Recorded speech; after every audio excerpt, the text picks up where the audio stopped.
Hello, it's Irene in here once again. I need to tell you something, which is after yesterday's stream, I really thought about because we were doing the trap beauty garden, and I started thinking about it, and I was like, maybe I'm being offensive with the LGBT community in here, by using like the trap word. Um, and although we had like no issue during the stream, I started thinking about it. So I decided that I am going to categorize it as another thing. And yeah, it is. It's for the comedy, okay? But sometimes people kind of feel sensitive about those things, and I don't want to start raising issues in here. And as I said, like, although our stream worked very fine, everyone was having fun with it, and nothing like that. But I never know who is going to be the person that is going into my YouTube channel and find it offensive in a certain way. So I started thinking, because I was doing like several playlists, and then I decided maybe I don't need to start putting like several playlists in here. And since my channel focuses mostly on the otome games, I am going to put all of the others in the other demos. And I'm talking about all of them, even like Slice of Life or something like that, For today, I must tell you that I am very sleepy, so I don't know how it's going to work. Today we have more people in here, and so let me say certain things that I usually like to say to you, which is like, I am a non-native English speaker, so you will see me like sometimes saying things, pronouncing things not in the correct way. I might actually play about things that you might not expect. I will not answer, like, there's been a lot of people asking me, so how is it going, the situation of going abroad and all of it. I am not going to answer like those type of questions. I know it's because you care and all of it. It's just that it's kind of like personal, and I don't see a reason. I came in here to do the reading of these visual novels and not to actually be talking about that, although I do talk a lot. So let's go to what we have in our hands right now. Not in our hands, but yeah, you understand. So this is a BL Yaoi title, and it's called To Kill Eros. And it goes by follow the story of Melrose Figueroa. Oh, I see.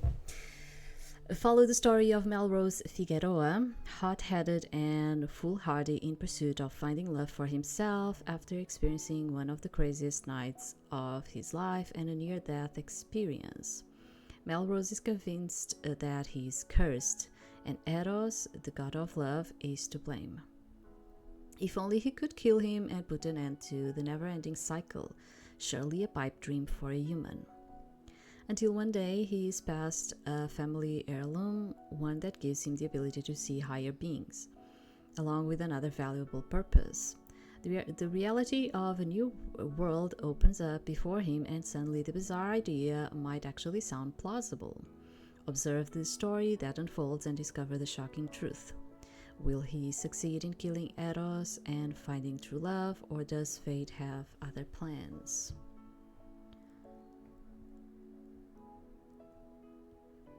Yeah, it's as I suspected. You have Italian names in here. Okay, I see it. It's Italian names.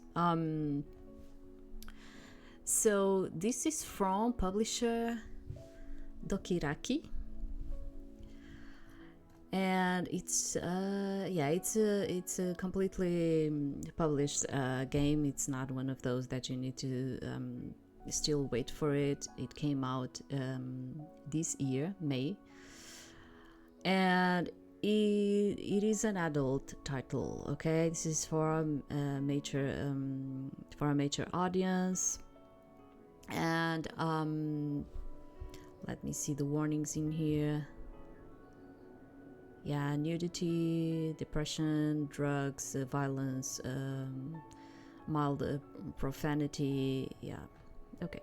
So, and they are telling me that the demo might take us like two hours of gameplay, and we have 3 main choices of love interests and 1 bonus which is not included in the demo. Multiple endings in which your choice directly upon a decision. And we might get some bad endings along the way. I don't like that. You know I don't like that, especially when I'm streaming. So let's try and do this.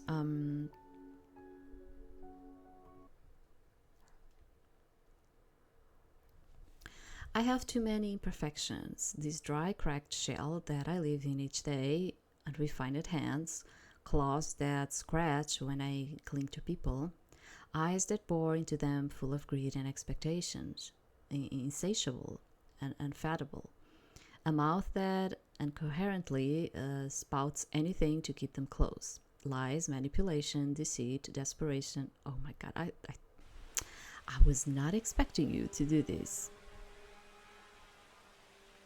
Okay, I thought I could just read it. I could have done it a lot faster, but I thought I needed to click for that to continue. But apparently I cannot see it. Oh, whatever. We continue. It's probably nothing that important. Quaismere City alleyway, 3 a.m. in the morning. Bounding through the streets, rain pelted my skin. The wind whipped and tore past me, pushing against me with resistance. Back off. My voice rang out through heaves of uneven breath, paired with swift strikes of metal colliding against alleyway bricks. Just put this better in here. Okay. Not far behind was a set of rampaging feet splashing about the wet pavement with no intention of stopping. I think we can put a little bit,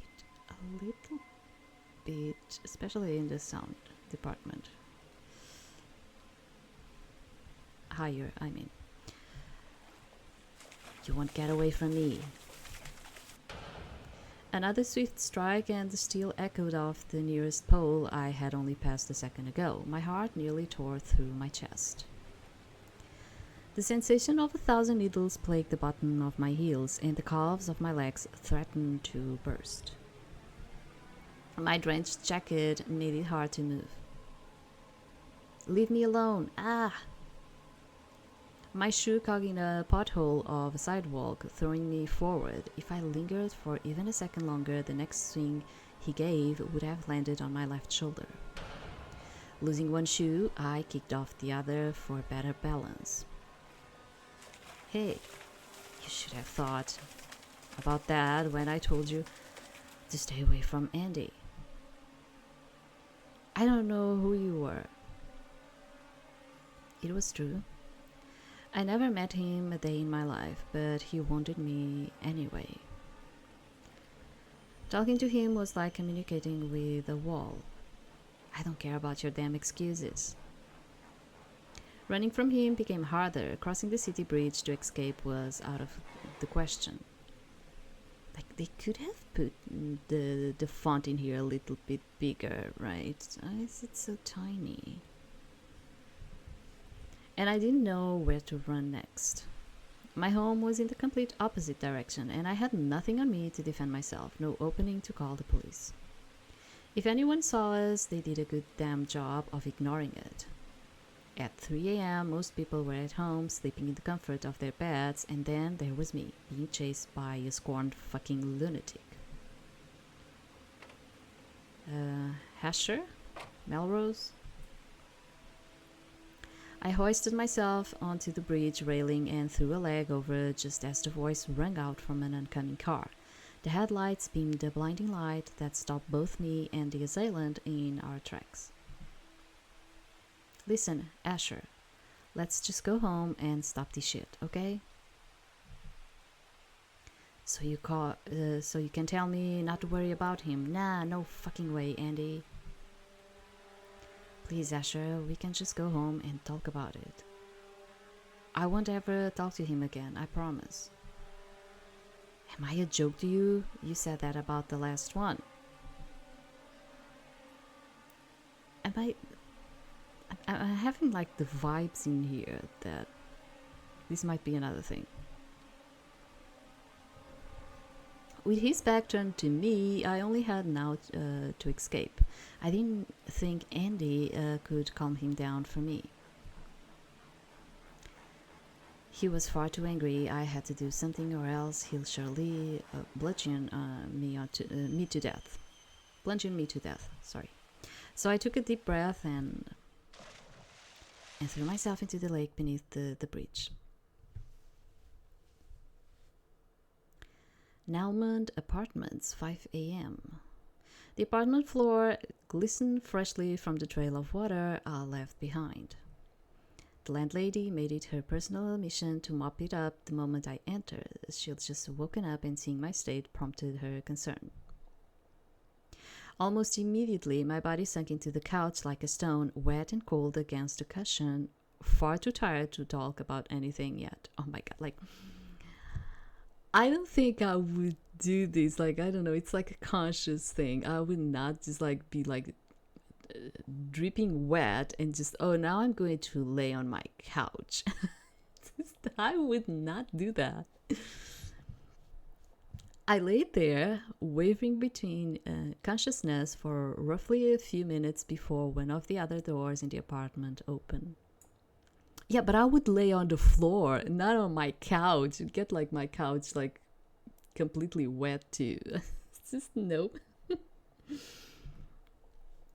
Out came a young woman, my roommate and best friend of about 14 years now. What the hell happened? Why are you soaking wet? Take those off right now. She tugged at the back of my jacket, trying to pull me up from behind. Unfortunately, I was too tired to move. Can you let me lay here for a bit? Hell no, get up. Yeah, buddy, tell me, is this Handy's doing? I slowly sat up and leaned against the backrest while she took a seat on the dry cushion beside me. The last time we spoke, I told her I'll stay at his place for the night, so the assumption wasn't far-fetched. Getting my talk about it was another issue. There was something humiliating about being in the same situation again, not once, not twice. Not even just the third or fourth time. Frankly, the window for hearing any "I told you so" had passed. I'd rather that we didn't make a big deal about it anymore. Marlowe continued to look at me with the same concerned face she always wore whenever I showed up looking nuts, waiting for me to tell her. Some guy named Asher popped over to his place unannounced and caught us together. The situation got sticky after that. So, and from what we understood from before, he was cheating that Asher guy, and not for the first time, because the Asher guy was like possessed and he was like, "This is not the first time that you're doing this to me." Oh my god. Marlowe furrowed her brows and kept listening attentively. Turns out Asher is Handy's boyfriend of 3 years. They've had this thing where Handy apparently cheated on him before too. Yeah, we understood. What? So he made you walk home by yourself? Walk home. Yeah, of course. May, what did he do? The alarm on her face increased upon my remark, and the small sense of humor I felt about the situation drained away, replaced by disgust and fear. He didn't do anything, and by that I mean literally nothing. His boyfriend chased me with a metal bat from his apartment to Quasimere Bridge. For real? If I hadn't thrown myself over into the lake, I probably wouldn't be here talking to you. He was literally trying to kill me. My God, are you okay? You're not hurt anywhere, right? Minus aching feet and stiffness in my back, no. Thank goodness. Seriously, what the hell? You need to file a report with the police, Sonny. It might cause trouble for Handy. Oh, yeah, and you need to worry about that, right? Earning that boy's approval is the last thing you need to be worrying about right now. That Asher sounds dangerous. Grandma is right, May. As far as I'm concerned, you need to cut him off entirely. I opened my mouth to retort, but she denied me the opportunity, grabbing a fistful of my soaked sleeves. We are not gonna keep going through this. When they show their asses, you leave, yes? May, come on, this is getting crazy. I mean, crazy is like normal for you at this point, but love isn't like this, dude. Well, it must be nice to know what that's like, right, Mar? Marlowe shook her head and rolled her eyes, struggling to get her point across. Don't do that, not now. Honestly, you don't need him. You don't need any of these jerks who keep tossing you around. Annoyance cropped up inside me and my lips curled into a mock smile. It's so easy for you to say that. Look at you go. Stop being an ass, okay? I'm saying you deserve someone who loves you. Are we not in agreement on this? We are. Then what is your problem? I have to settle for what I can get. That's my problem. No, you don't. Miss or Mr. Right will show up. I believe that for you. Just like you believed in praying to what's-his-face for your current fiancé. His name is Eros, the god of love, and yes, I'm sure that helped me find Esmond. The reddening of her cheeks made the twisted feeling inside my chest intensify. I could hardly hold back the furl of my lips. A pure love that she found by praying to the very thing that held a long-standing connection to my family. But love in almost every form eluded me. So I just have to be loveless until the good Ole Eros shoots my future partner in the heart and say, it's finally time for Melrose to experience genuine affection. No? What? You have people that love you, Melrose. I don't want people. I want a person. Then I love you. You and I both know that's not what I want to hear right now. Marlowe couldn't look at me after that.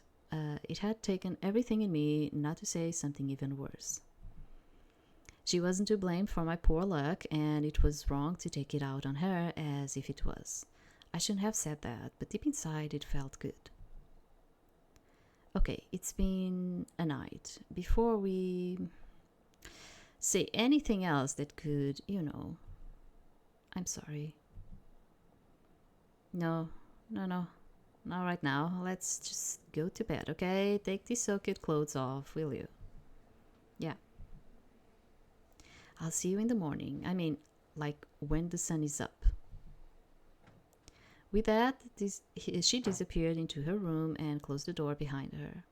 The landlady took a seat in the chair next to the TV, playing some late-night movie.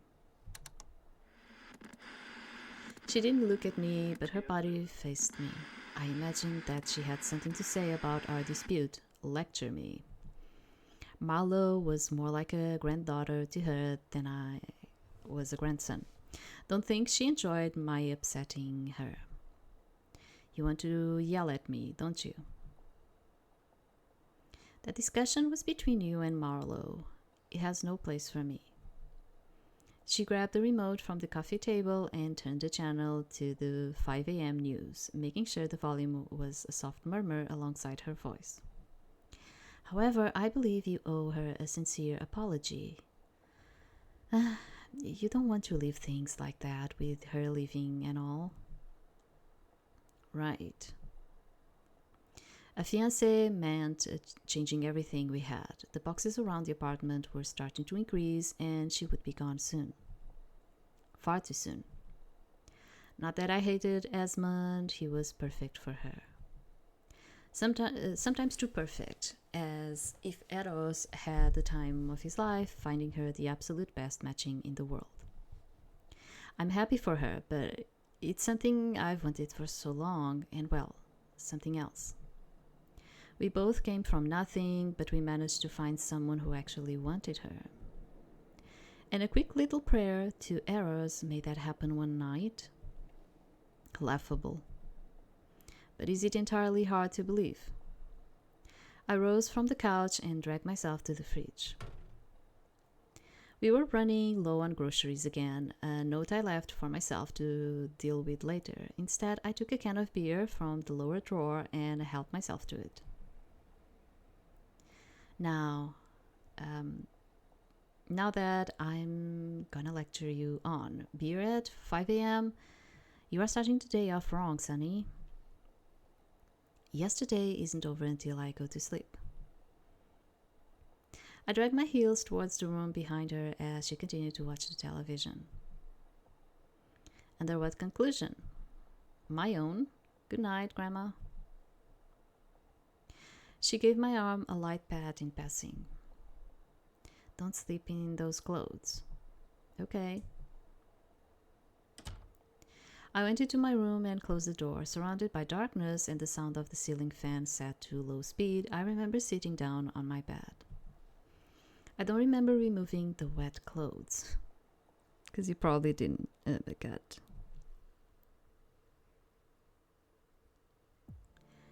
Nalmond apartment, 12 p.m.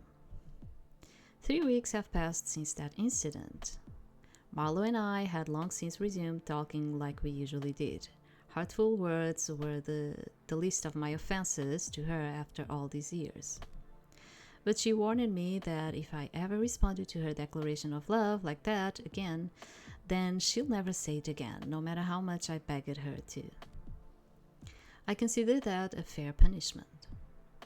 The slowly overcrowded apartment started to feel emptier, and Marlo was spending way less time here.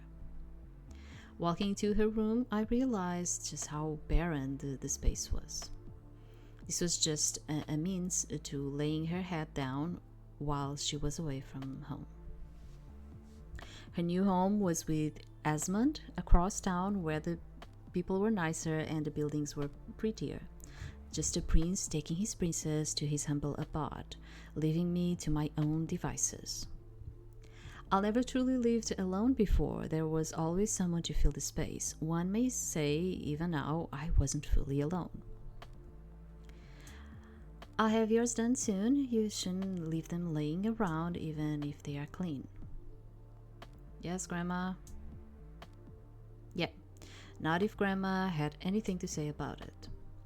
She lived in the flat next door, but since taking Marlo and me as tenants, she found herself in our apartment regularly. Nalman Apartments function primarily by her family. She's been running them for years and awaiting the day that one of her children returns to operate them in her stead.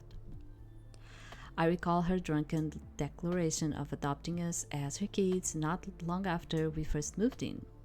Something about how the top floor of the building feel eerie on her end of it sometimes.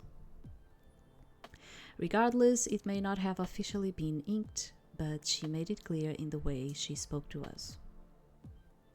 Why are there so many crazed bouffons these days? Bless their hearts. I look up from my notepad to find her blocking the TV, eyes focused on the screen. A hamper of what appeared to be my laundry is still locked between her underarm and hip. What? She looked over her shoulder at me and pressed the power button on the TV before turning on the vintage radio that she gifted to us. A station of old tunes filled the room. Just the unusual being usual is all. Don't worry your head about it. The unusual being usual, huh? She approached me, rummaging through her pants pocket for something, an old, worn, hand-sized envelope with some kind of a sturdy thing inside. It took a moment to recognize it as a letter I'll received from a relative, one I'll thrown out years ago after being upset that they never reached out to me when my parents died. I hadn't seen it in 4 years. Where did you get this? Just the other night, Marlo came to me and told me to give it back to you. Said she forgot that she had been keeping it all this time. She placed it in my palm and cracked a faint smile, her eyes twinkled with interest. You should open it, see what's inside. Part of me didn't want to, feeling just a bit of the same disdain as before, but I'll be lying if I said that I wasn't curious. If not just to please her, I opened the envelope and pulled out a wooden case. A wooden case? What is it? A pair of glasses? A pair of glasses made with a prescription just for you? If it was, wouldn't you gift it to me, Sonny? I'll humor it. Oh, I see. It's a fountain pen, right? But it wasn't a pair of fancy glasses. In fact, it was a vintage rose gold fountain pen with a red shard embedded into the base.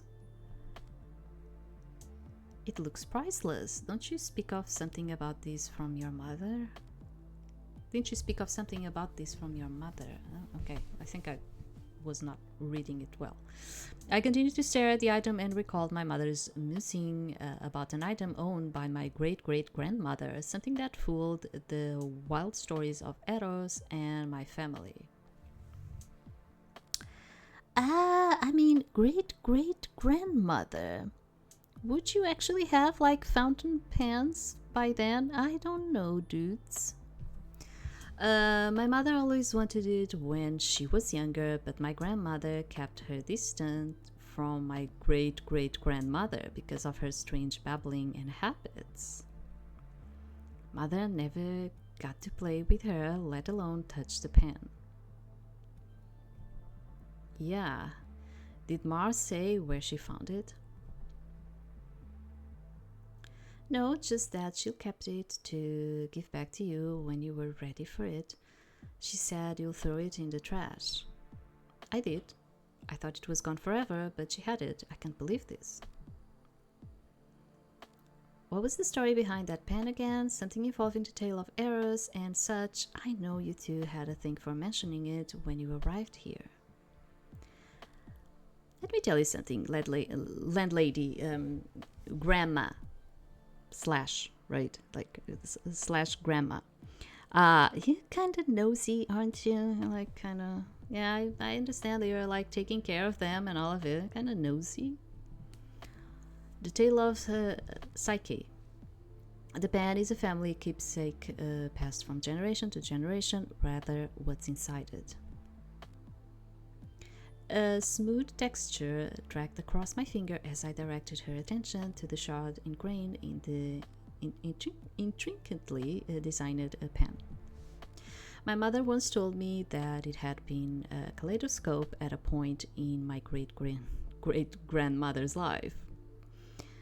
It had changed forms across decades, centuries even. The only consistent thing about the keepsake was the red shard embedded in it.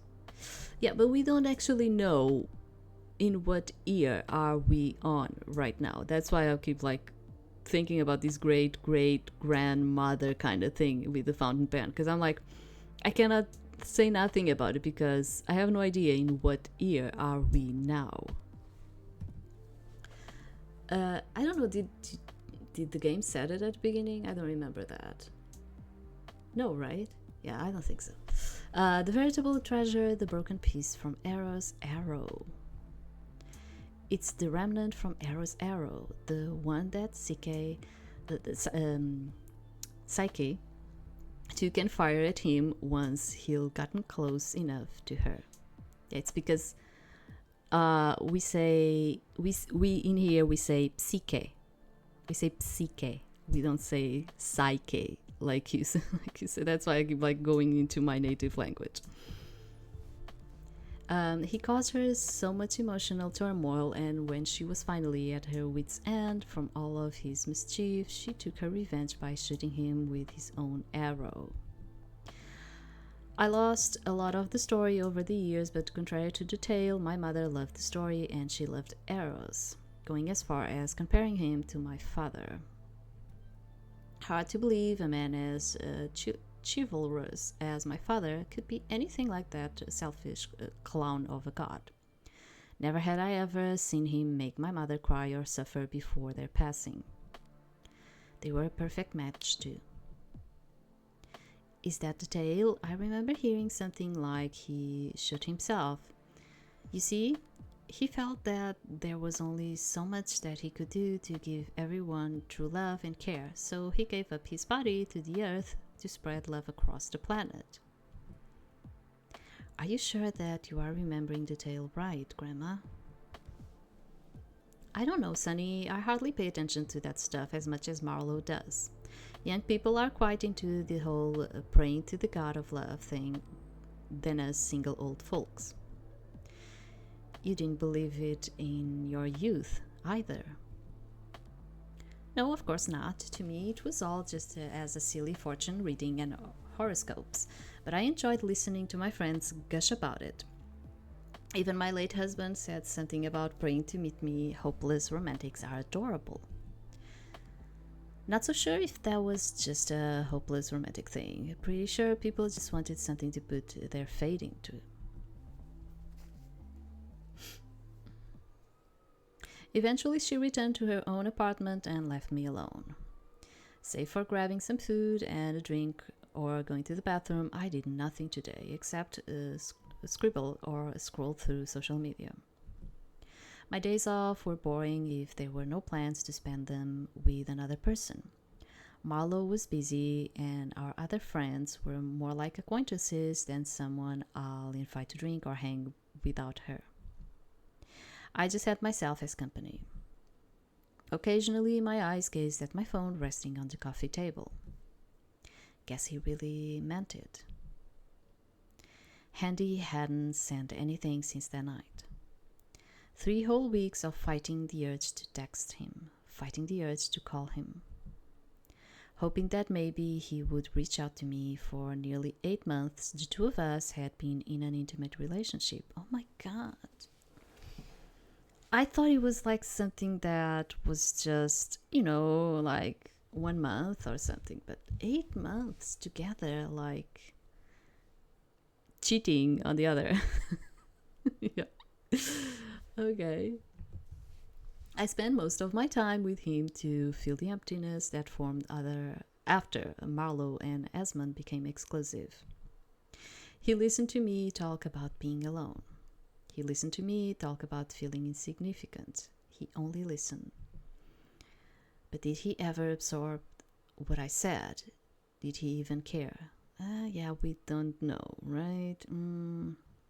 Because he seems like the kind of guy that if he was cheating, he seems like the kind of guy that maybe he's not very happy with the partner that he has right now, but it doesn't seem like he cares about Melrose either, so I don't know.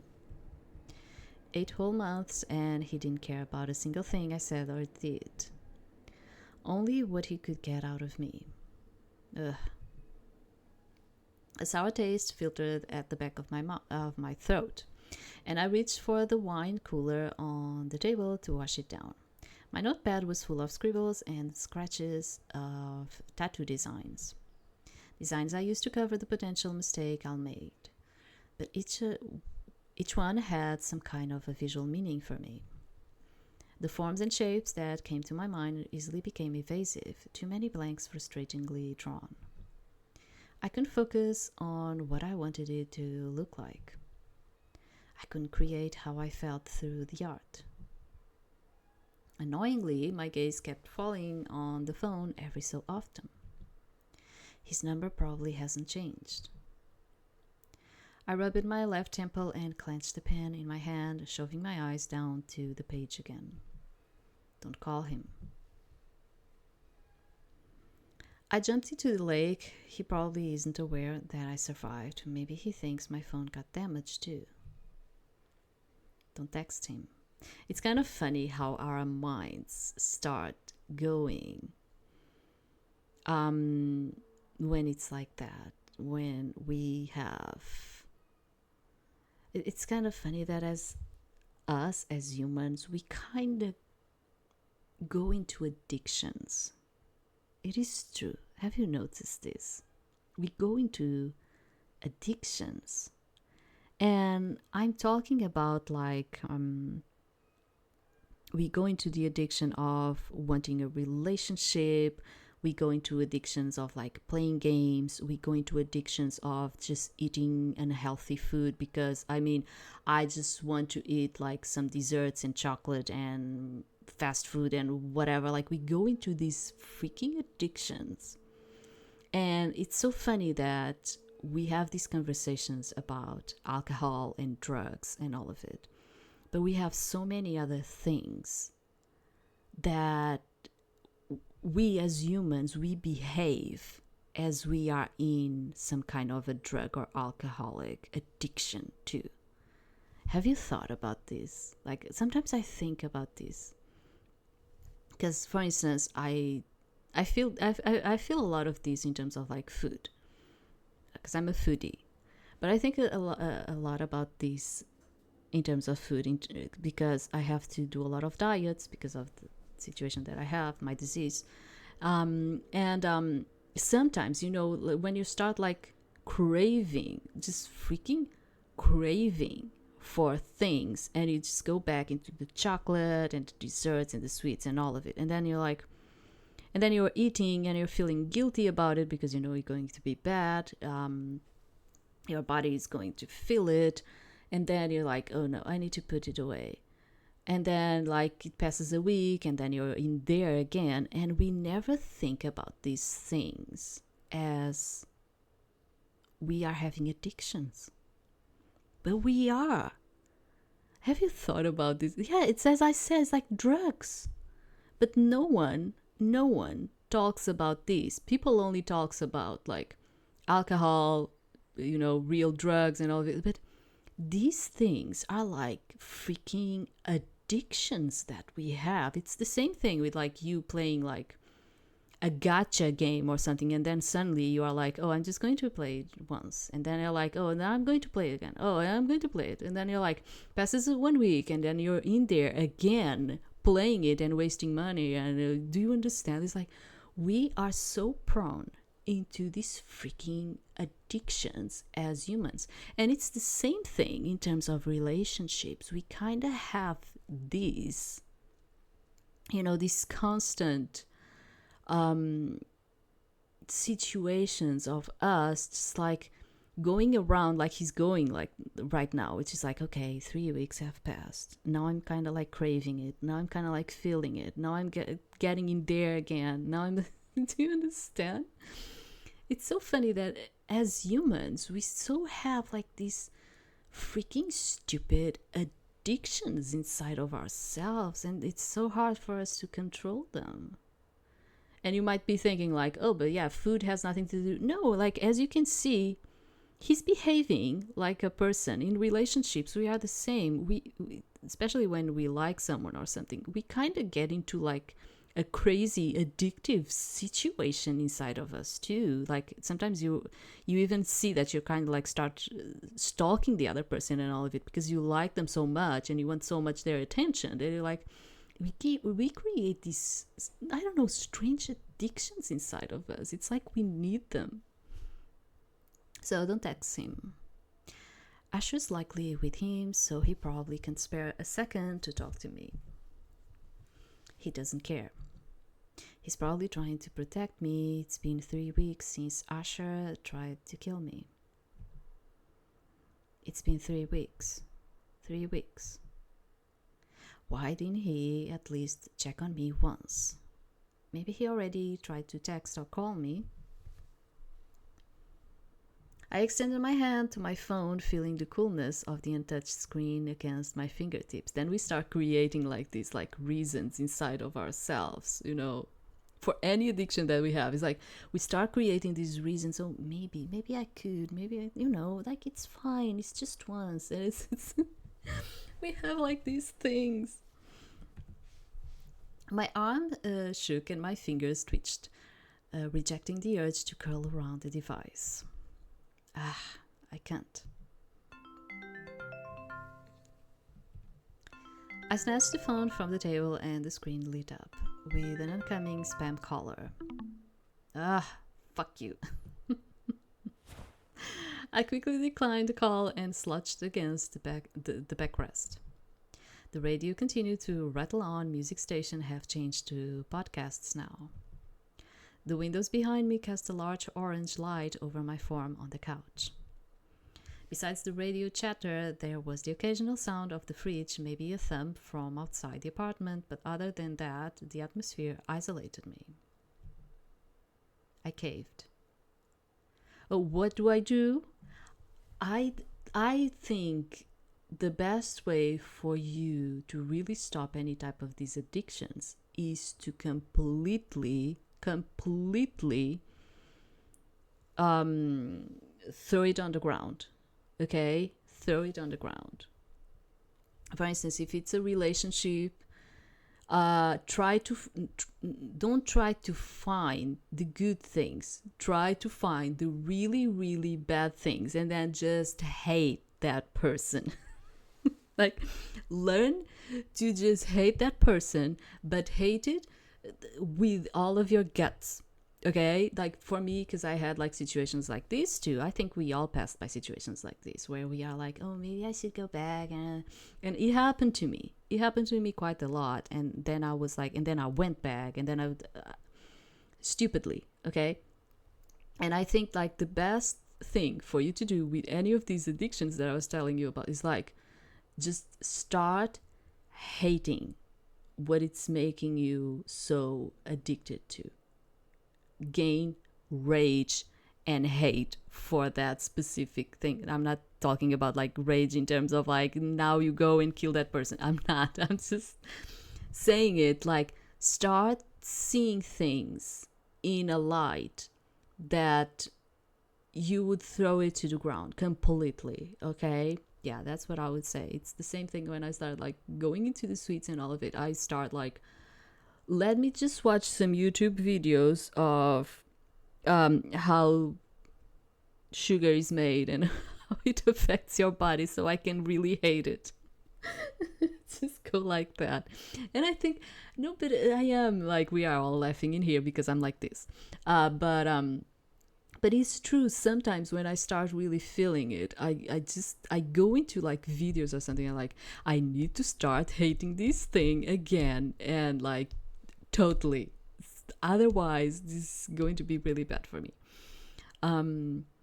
But it is. Sometimes when you start, the best way for you to wake up from a situation is to really wake up, is to see the reality of it.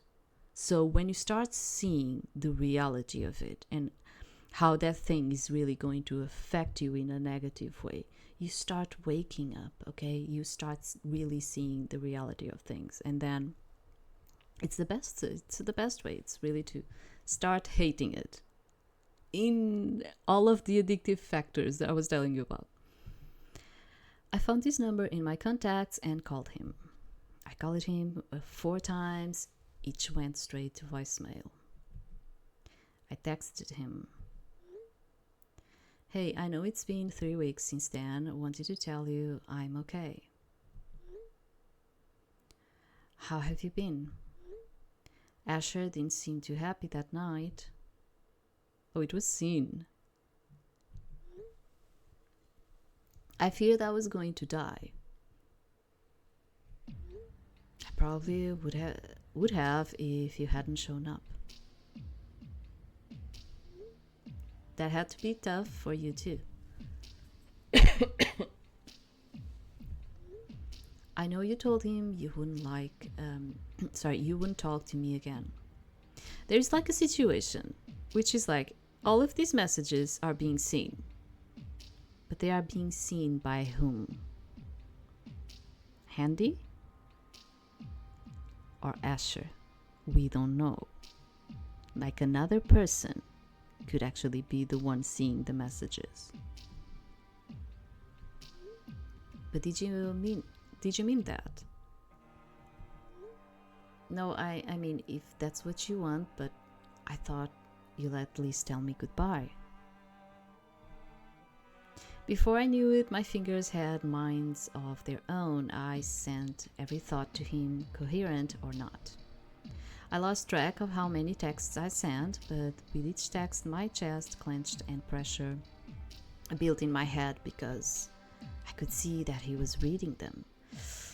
We have this tendency to think like it's the person because, it's his phone. But honestly, sometimes it's not like that. We don't know if it's not another person that is reading them. He was seeing them all, but he wasn't responding to me. Why won't you respond? I can see that you are reading them. Do you really not care about me?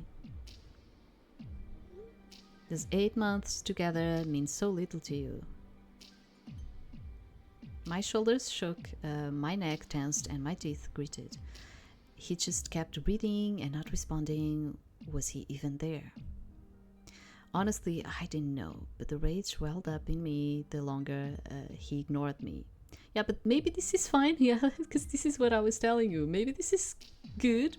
Maybe he starts hating him and have like this rage inside of him. Ring. Okay. I paused, stunned to see his number pop up on my screen. He actually called me? I answered after a few rings. Have you lost your mind? A chill ran down my spine at the tone of his voice. The distant sound of music in the background led me to remember that he normally worked the shift at Solar during this time of day. Why haven't you called me, text me, anything before now? You jumped off the fucking bridge. I was scared as shit. You were scared and that kept you from reaching out? Yes, Melrose, you jumped in the lake. I thought you were dead. I hadn't heard from you until now, and this is how you come at me? You have Marlowe's number. You didn't bother to reach out to her about it. So I can just tell her, I think your friend died. He jumped off the Quasimere bridge. Are you serious right now? You're having a good time ignoring the fact that your boyfriend chased me nearly a mile and a fucking half from your apartment with a metal bat, aren't you? I told him to stop. I had the situation under control. You did too much, like you always do. Like I always do? Tell me, I'm listening. No, you are listening for something to get angry at. Not only do you sound like some crazed ex, you are being completely toxic right now. I am being toxic for wanting to hear that you cared about me. Wow. Do not raise your voice at me. You didn't care at all when Asher was doing it. Stop. I'm not putting up with your behavior anymore. I already have to deal with Asher and that is enough. So, that's enough for you? What, because he was with you longer? Or is it you are afraid he'll kill your ass if you leave him? Goodbye, Melrose. Live the life you managed to save. The call ended swiftly, and all I could do was stare at my phone. Live the life you managed to save.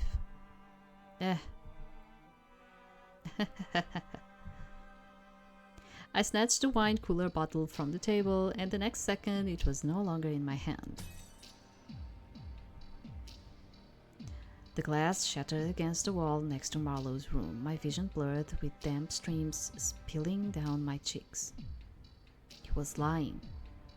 He just told me anything to sever the relationship. He never mentioned anything like that in the beginning. It was all an excuse, and I couldn't be told otherwise. If I were truly a problem, he would have said so long ago. The one thing you cannot do is lose hope. Dr. Love? What? Oh, it's from the radio. Oh, I was like, what?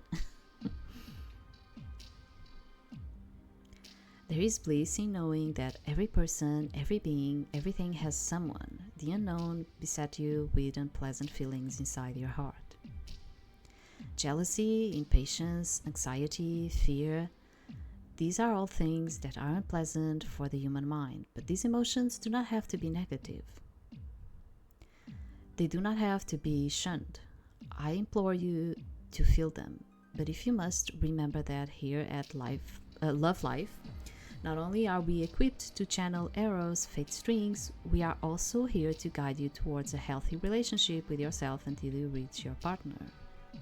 Eros. I sucked my teeth and stood up from the couch. At the same moment, the fountain pen dropped to the floor and rolled towards the entertainment. We have a 90% approval rate in our work, but with it comes the disclaimer that even if we tune the energies of Eros to find your lover, there is a chance that you may not meet them in your lifetime. That makes no sense at all. However, you may be surprised to hear the success rate of those who pray to him. We are merely a bridge for those timid or skeptical, but the real magic is in prayer. So, if even for a second you find yourself wanting to test the waters, please try. If not, know that Love Life Studio has its doors open for you. Now then, I will turn this segment over to my colleague. It's all just some cult bullshit. Eros doesn't care. Or maybe he does, but he certainly doesn't care about me. My eyes fell towards the fountain pen on the floor, gleaming under the dim light from the ceiling. Hell, I wouldn't put it past him if he cursed us. The whole family being cursed with singlehood or dying after love. Psyche was a beautiful woman who wanted a suitor, and he antagonized her. Kept her lonely, scared away any other potential man that could want her. When she finally lashed out and nearly killed him, his fellow friends and Aphrodite tried to execute her. Drove her to run for her life and hide. If she didn't survive, my entire bloodline wouldn't exist. If only she had struck him in the heart, maybe she would have killed him. To be honest, I mean, we can search a bit about it because it's been a really long time and I don't remember the myth. But I have like the sensation that he was connected to the heart and she was connected to the mind. That's kind of like the idea that I have. After breaking his rule of Psyche loses him and undergoes several trials set by Aphrodite, ultimately earning immortality and I don't remember the myth. Because in here, like in Europe, we study the Roman and Greek myths. But I don't remember. I don't. Being honest, I don't remember about this one. I was trying to remember, but I don't think it's exactly as they were like putting in here. I really have like this sensation that it's not exactly as they are like saying it in here. But it's been a really, really long time and I don't remember. Yeah, I would have to like search about it. If only she had struck him in the heart, maybe she would have killed him. The fountain pen continued to gleam under the light, and my focus landed on the impeded shard. It was his own bow and arrow that caused that to happen to him. The fountain pen bears the piece of the arrow she used. What if, for a single moment, I could finish him? What if I had the chance to kill Eros? So, chapter 1.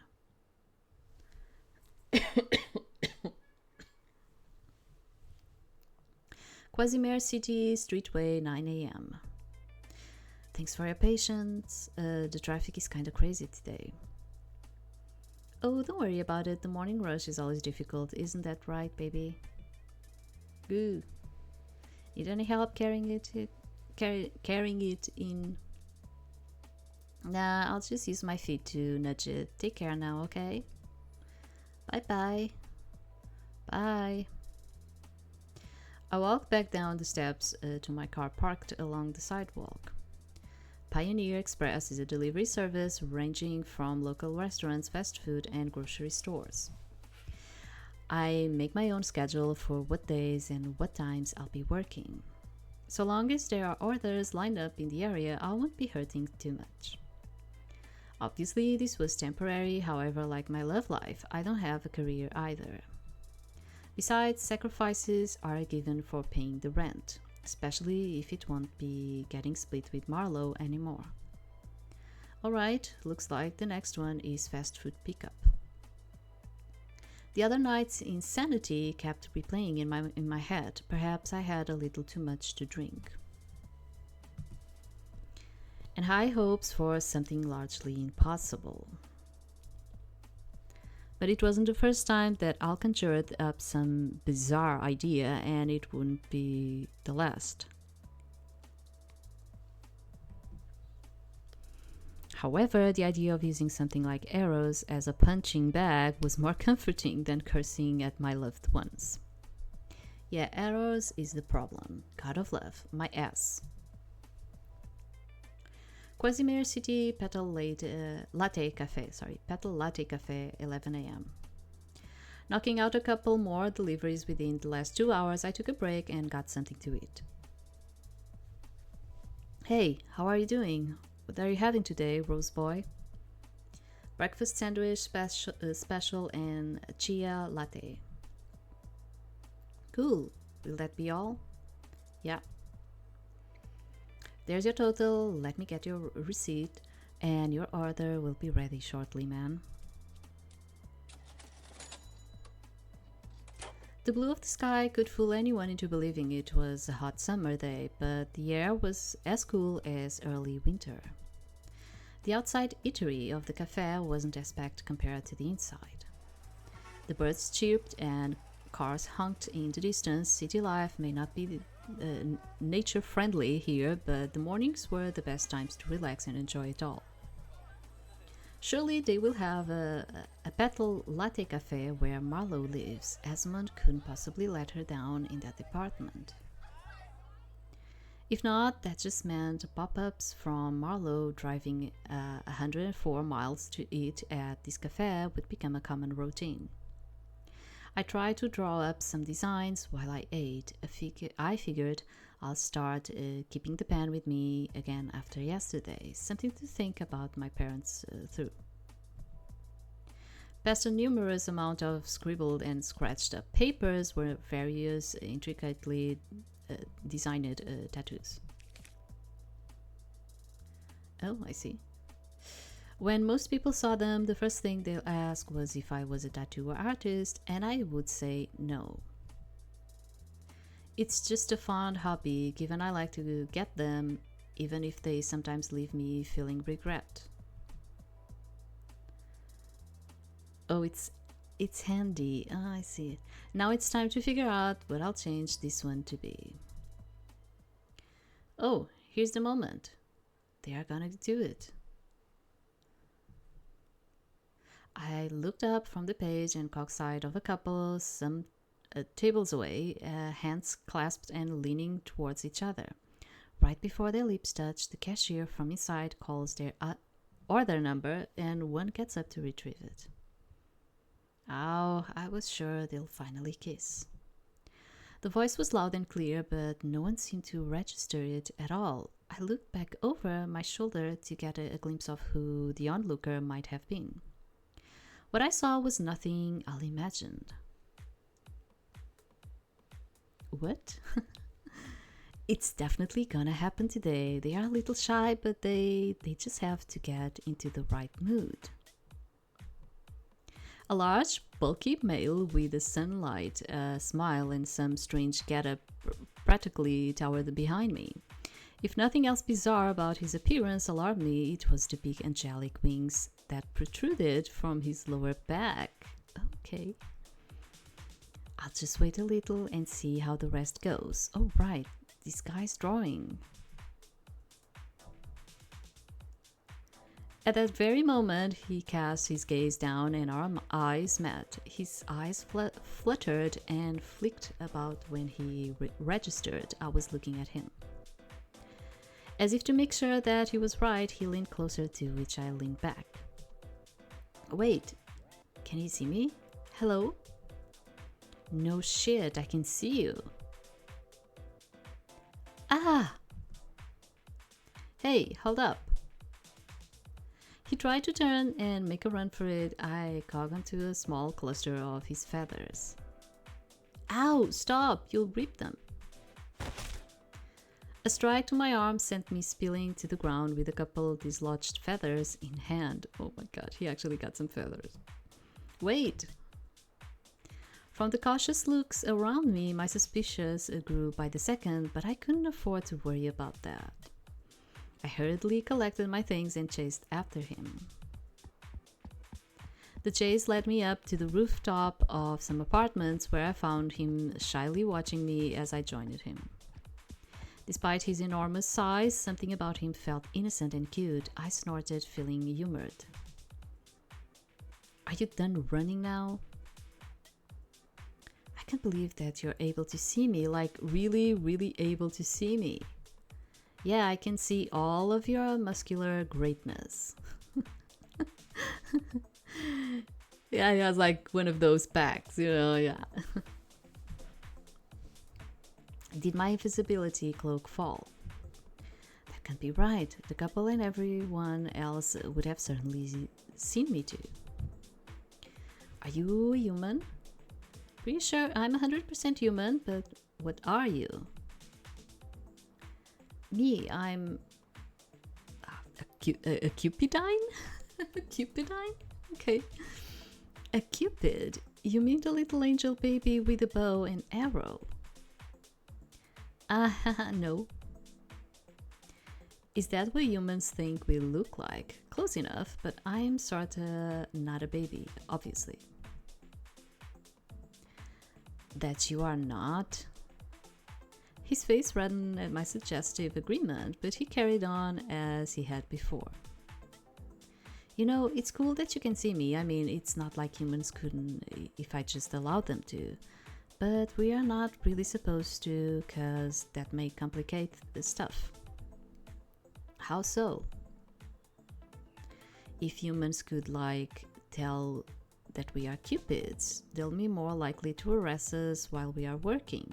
Scouting cupids have a duty to ensure that they match all of their assigned pairs per day. So we can't afford to let them see us. That and, well, the other thing. Anyway, matchmaking is important and it's as few distractions as possible. So what were you doing? He was matchmaking, of course. I was checking in on one of my lovely pairs. I like to see if they are doing well and monitor their happiness. Oh, how sweet. An irritation festered in my chest, thinking about a set of love-granting angels flying around and making everyone happy. But not me. We just do what we can. Are you looking to fall in love with someone too? The way his eyes glistened as he asked me made my brow sweat. I couldn't hold his eye contact. I fixed my lips to deny him, but like a devil's whisper, the thought of Eros and my fountain pen seemed to entice me enough. Perhaps. I haven't had much luck with my love life these years. No way, that absolutely sucks. Then please pray to Eros. I'll be able to help you find your match then. We don't really have the right to go shooting people willy-nilly, but if your name pops up in the matching pool, they'll give me the permission to find you a partner without trouble. Is it really that simple? Yeah, it's how we function for myriads now. That's wonderful. It disgusted me. How far up Eros' ass did I have to be to get him to acknowledge my cries enough to send one of his little errand boys before? If it were that easy, why have I failed to so much until now? He had to have cursed me, denied me, blocked me out. There's no way it was ever that simple for me, and right now I find it hard to even accept such a dumb little attempt at a handout. Fuck that. Tell me your name. I'll look out for it when you pray and make sure that I'm the one to grab it. Melrose Figueroa. Melrose. Melly. I'll commit your name to memory. He closed the distance between us and took my hand, clasping it between his own. It was so tiny within his hold that I felt self-conscious. Given you're my first human friend, I'll do everything I can for you. Don't worry about a thing, okay? Okay. A friend deserves to know the other's name. Duh, how could I forget? I'm so sorry, Melly. From here on, just call me Icardi. Icardi, the scouting cupid. Icardi sounds more like Italian, so I'm going to say it in an Italian way. Figueroa also has like at least like a more like an European kind of sound to it, so I'm going to say Figueroa too because it has like that type of sound. Nice to meet you. The pleasure is really all mine, actually. I hate to leave though. I only had a little free time in between. If you have to go, then you have to go. I have work to get back to, so you are not alone. Think the Olympus, not about the whole you or I being busy thing, but that it won't be rude to just... Honestly, how silly can you get? I'll leave before I fumble my exit any further. Bye. Up, up, and away. With that, he flexed his large pair of wings and catapulted into the air with great speed. A pink heart-shaped tear formed in the sky, and he disappeared into it, taking all signs of this exchange even existing within him. With him. Not within, sorry, with him. Icardi, huh? Assuming I haven't gone even more insane than I am, he's cute. A new Pioneer Express request chimed from my phone, and I left the rooftop along with the bizarre experience behind. Love Live Studios, 3 p.m. The traffic was brutal in this part of the city. Being the heart, it was bound to have the most activity. Some festive stuff caused them to block off several roads. That would have been a heads up to me if I'll actually dare to pay attention to this morning's news fully. I ended up having to leave my car in a parking lot up the street and walk down the sidewalk to the studio carrying the huge bag in my arms. As another person went in, I rushed in behind them to avoid getting stuck outside the door. Food delivered. Where's the receptionist? There was no one to greet me at the front desk, just an empty chair and a sign saying, "Be back soon." I didn't want to wait around to ensure that someone picked up the order given I had other plans. However, the traction of in and out goers was so frequent that someone could simply steal the bag if they wanted to.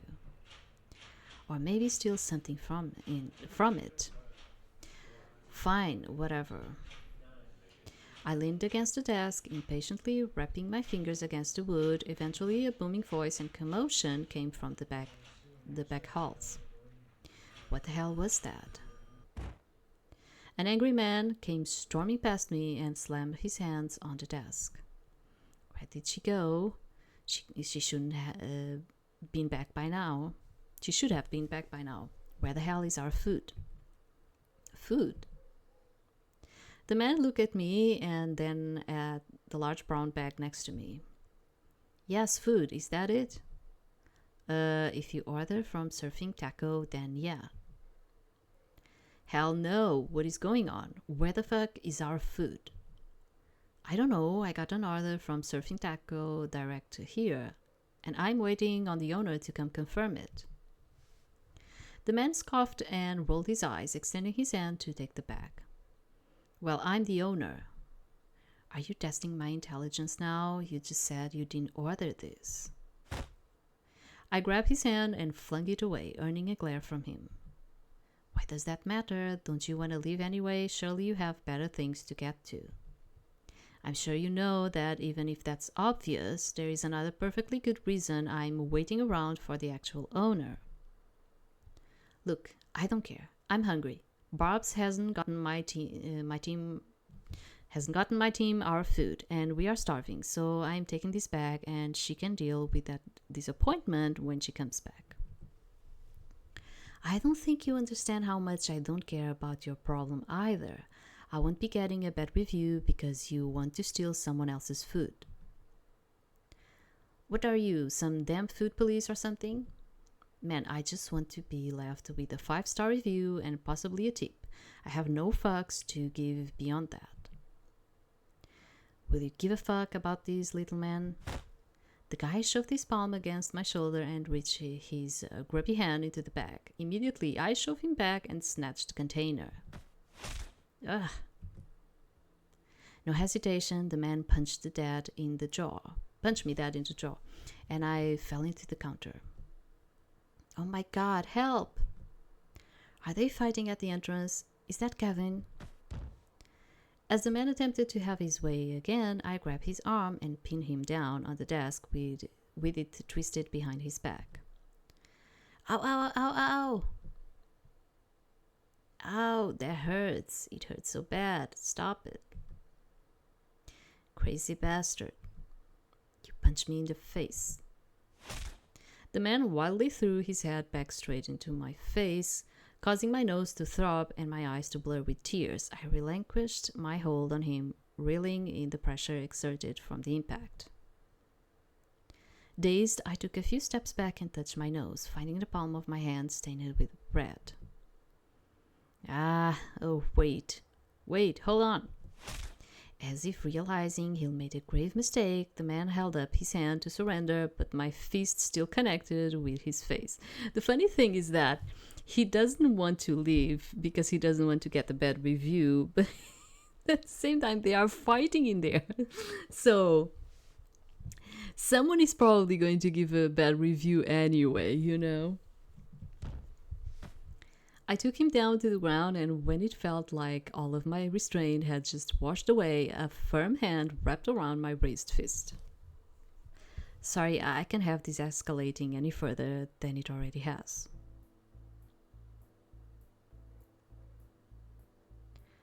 I looked to my right to find a tall, unkempt man hovering beside me with a cascade of long pastel pink hair.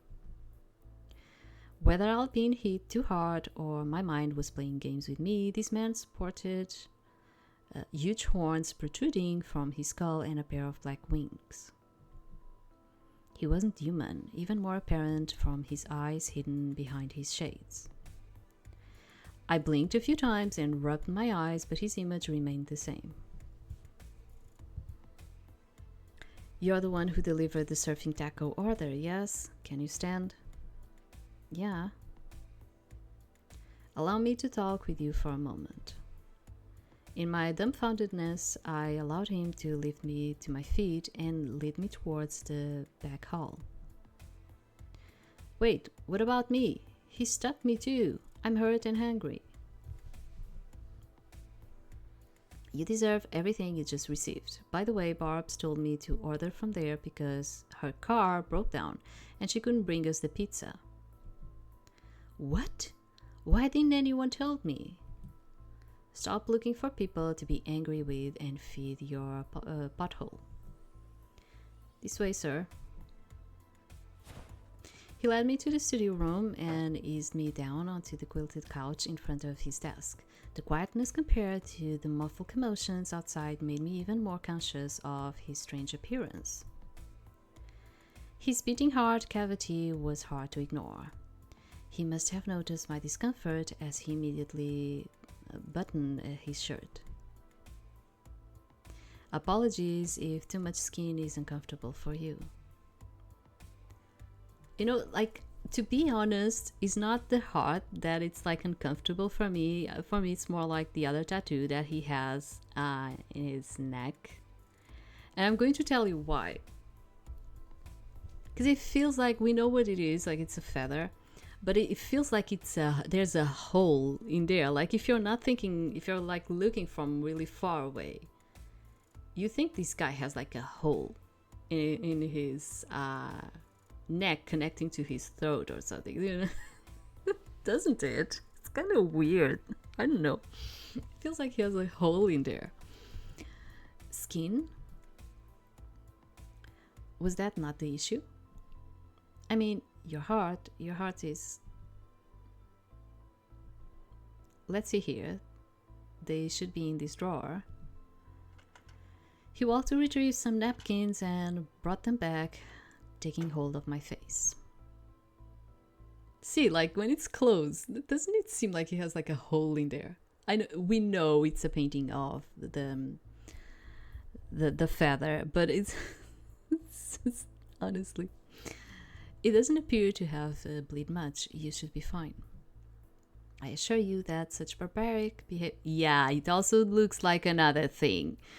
Like, yesterday I told you the same thing. Then you come in here and tell me that I am the pervert one. I am not. You are the one suggesting things. I am not. Okay? I am not. I assure you that such barbaric behavior doesn't take place here often. Kevin can be ill-tempered, but I suppose today's hangriness got the better of him. There is no good excuse for it, but I hope that you'll overlook what happened here. He gently wiped the blood away from the corner of my lip and from my nose. With a light pinch, he gestured for me to blow into the napkin before retreating to toss it in his trash can. He physically assaulted me on normal grounds. Wouldn't someone sue? They would, and I understand if you want to, but I'd rather that you didn't. Don't want to get your precious studio caught up in legal troubles.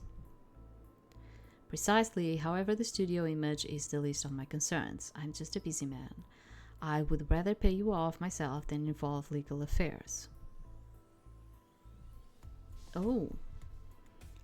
Wait, I would say 1,000, but you don't say it like that. You say 1,000, right? $1,000, and I'll shut up about it.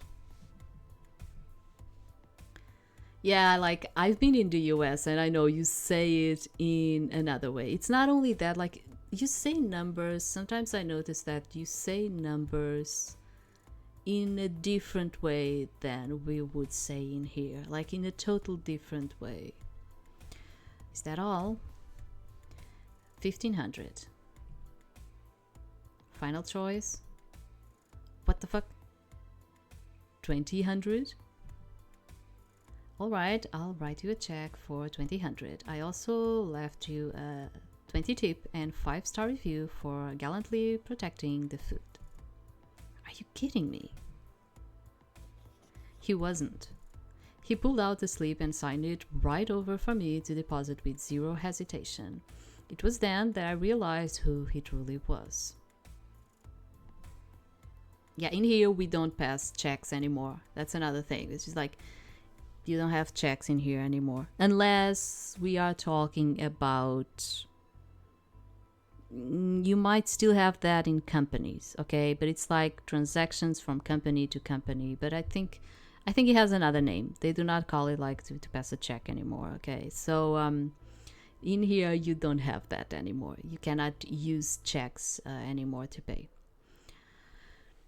You are that radio host, Dr. Love.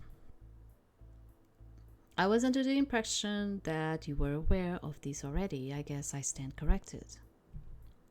You are different from what I imagine you'll be like. Many people say that. If there's anything else that I can do for you, I wouldn't want to keep you any longer than I have. Yeah. He retrieved the card from his desk and handed it to me while adjusting his glasses. If you're aware of my show, then you must also know that we provide love consultations here. Therapy for my love life, and why do you think I need these, huh? You're giving off the energy of a single and struggling man. Oh, really? Do you find that funny, love doctor? I'm just offering to help you fix that if you so desire. An option, if you will. Thanks, I guess. Please hold your thanks until you decide to actually receive my aid. Now, if you'll excuse me, I have to help myself to lunch before my co-workers gorge it all. You can eat normal food? Dr. Love raised a skeptical brow at me, but I decided to leave the conversation alone. Whatever I was seeing probably wasn't anything at all, or he was doing a good job of ignoring it. Yeah, maybe he thought people could only see him in like a human form. But we saw with the other guy that we are able to see like these angels and demons, so maybe it's that. It was best to just leave. If I stayed any longer, his gracious gestures could take a turn for the worse. Do have safe travels. Do whatever your next endeavors are, Mr. I think it's endeavors, right? Melrose. He bowed his head and gestured for me to leave first.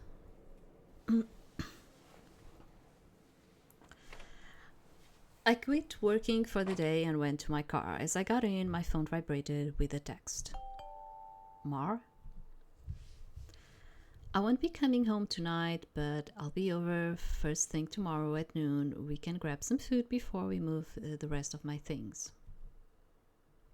I can only imagine that she and Esmond were having a great time with no desire to end it soon. I grabbed the steering wheel and let out a loud sigh. I need a break. Let's go get a drink.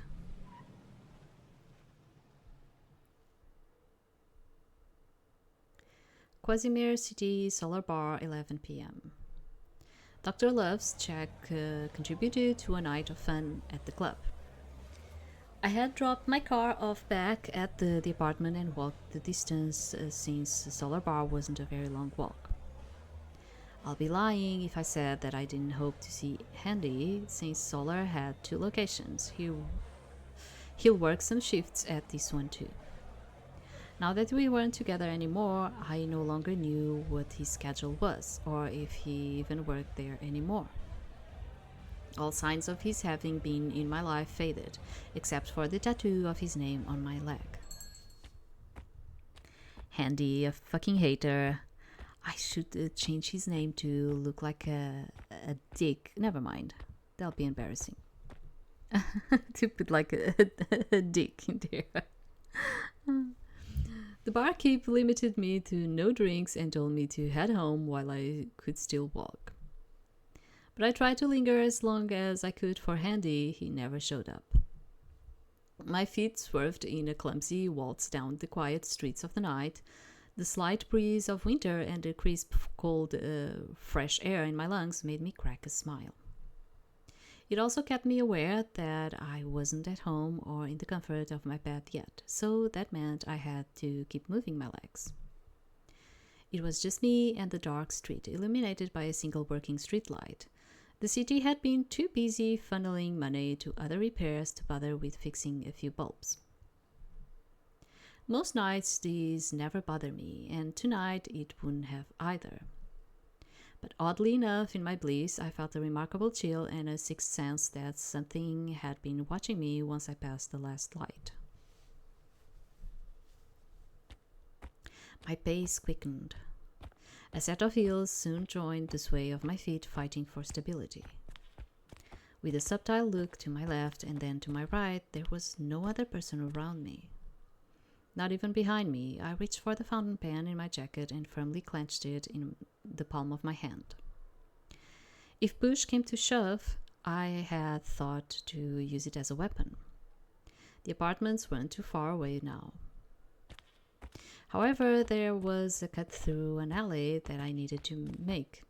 The not-so-subtle footsteps were still with me, yet no presence to be seen. Either my mind was playing games or the streets were haunted. Regardless, my unease wouldn't settle until I was at the door to my apartment. Oh, the kitty. A pristine white cat bolted out from behind a nearby dumpster, clattering littered cans in its wake. It stopped in front of me, looking at my startled face. "You're not the partner that's been following me, right?"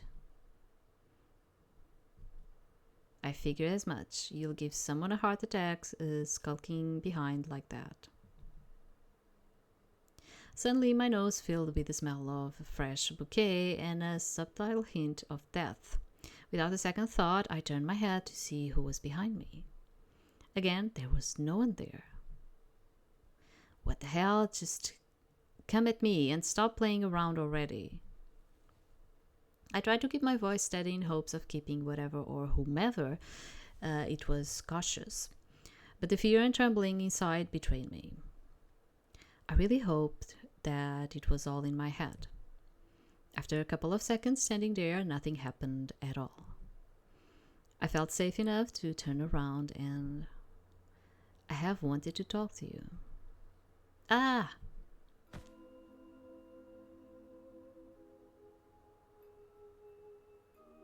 I lost my footing and fell backwards, but I didn't hit the ground. His firm hand gripped my wrist, slipping to clasp my hand and kept me steady enough to dangle.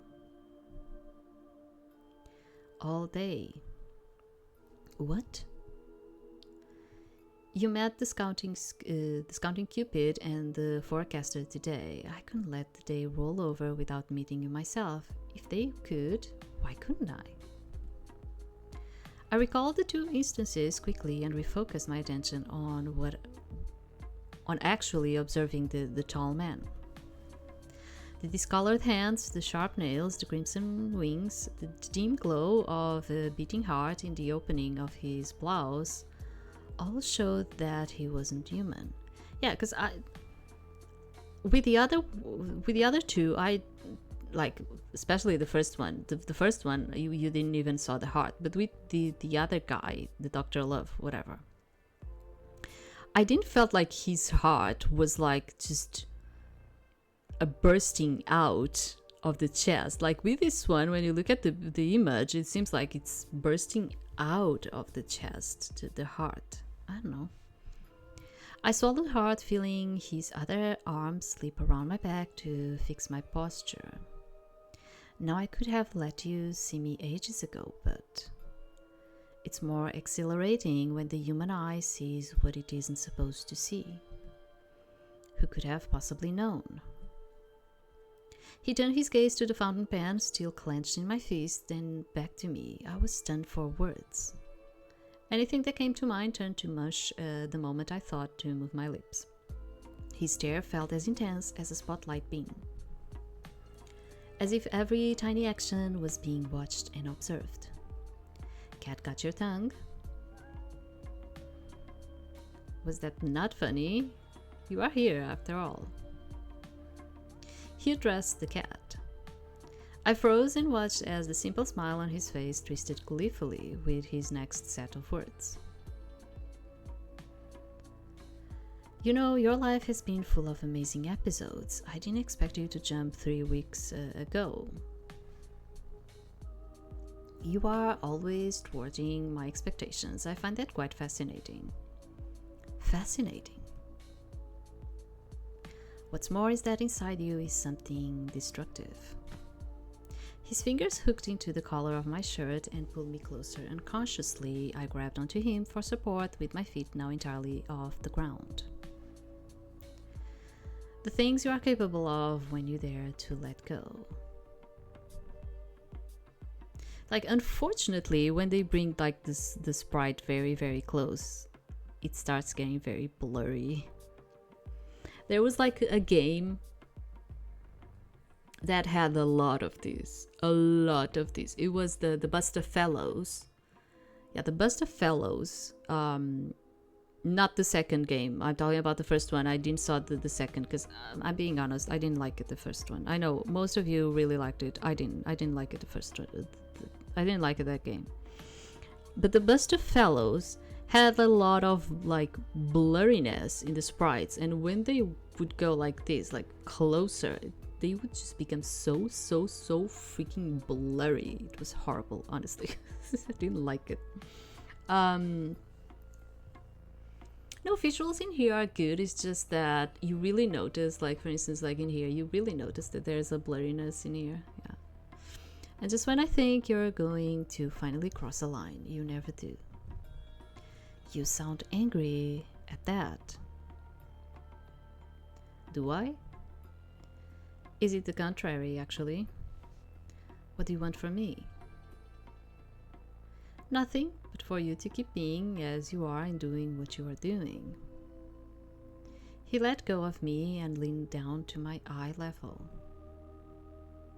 I will see what you intend to do with this new world open up to you, the world of higher beings. What are you? His expression flickered for a moment, and he paused for quite a while before he responded to me. I think it's more like the first one was like an angel. The second one had like black wings, so it's probably like a fallen angel. And this one has red wings, which might be like demon. I don't know, but I'm kind of like thinking it might be that. I don't know. You are speaking to a god, but not the one that you want. I am Vitale. Another Italian name, Vitale. A god of something. The something doesn't matter right now, but I know very well who the god is that you want. Eros is who you want, yes. Unfortunately for you, that will be difficult. I don't know. Killing him isn't impossible, it's just difficult as of now. Horror filled my face, and I pushed away from him, stumbling backwards. Just how much did he know? Actually, the true reason I am here is to tell you that this wild temptation is achievable. Why? So that you can laugh at my punny attempts to try something that ridiculous. His expression flickered again, and he paused before he responded to me as he did before. I'm choosing you to answer a question for me. Whether you choose to do it, succeed at it, or fail, I will have my answer. What if I don't do it at all? Are you not listening? I will have my answer regardless. Okay, but how? How do I... My confusion brought a soft smile to his face, one unlike the various others that he'd been plastering on. Are you... as you would seek any other god in prayer, or simply call my name, because it is you, I will make time. It's really that easy with you people, huh? Perhaps. Nudging me with the back of his hand, he ushered me towards my apartments. Return to your home and sleep. No matter the decision that you make, I will be here to see it through. I looked back at him warily, and he faded before my eyes as if camouflaging into our surroundings. Knowing that he was likely still there watching made me more self-conscious, but somehow it was enough to get me into the building and to my apartment with ease.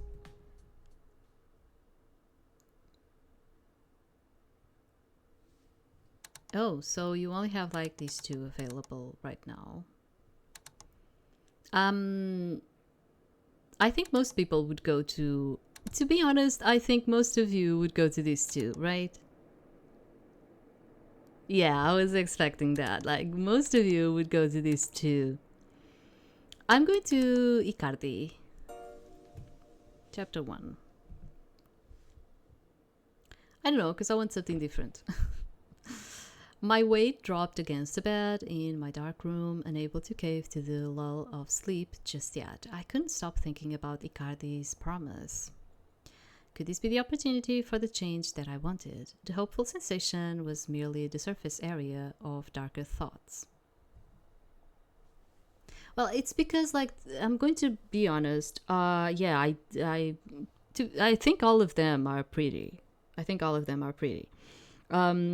But there is like this strange sensation that I get from what I was telling you of Dr. Love and that freaking feather hole in his neck that I do not feel very comfortable about it. That's why I was like, yeah, then I just go to this one, because I don't think I feel comfortable about that. Could this be the opportunity for the change that I wanted? The hopeful sensation was merely the surface area of darker thoughts. Killing Eros was possible. I just needed to get to where he was. I just needed to get closer. As sweet as Icardi was, I patched him to be gullible and easier to twist around my finger if I wanted to. This isn't about love. I want revenge. Rolling onto my back, I sighed and stared at the ceiling. With a humble heart, I pray to you, Eros, please help find my one true love.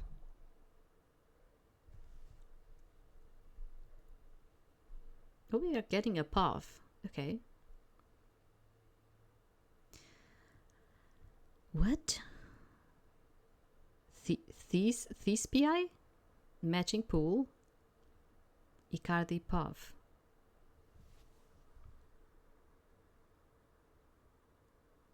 I'm thinking because this is probably, as a Latin word, I'm not recognizing it.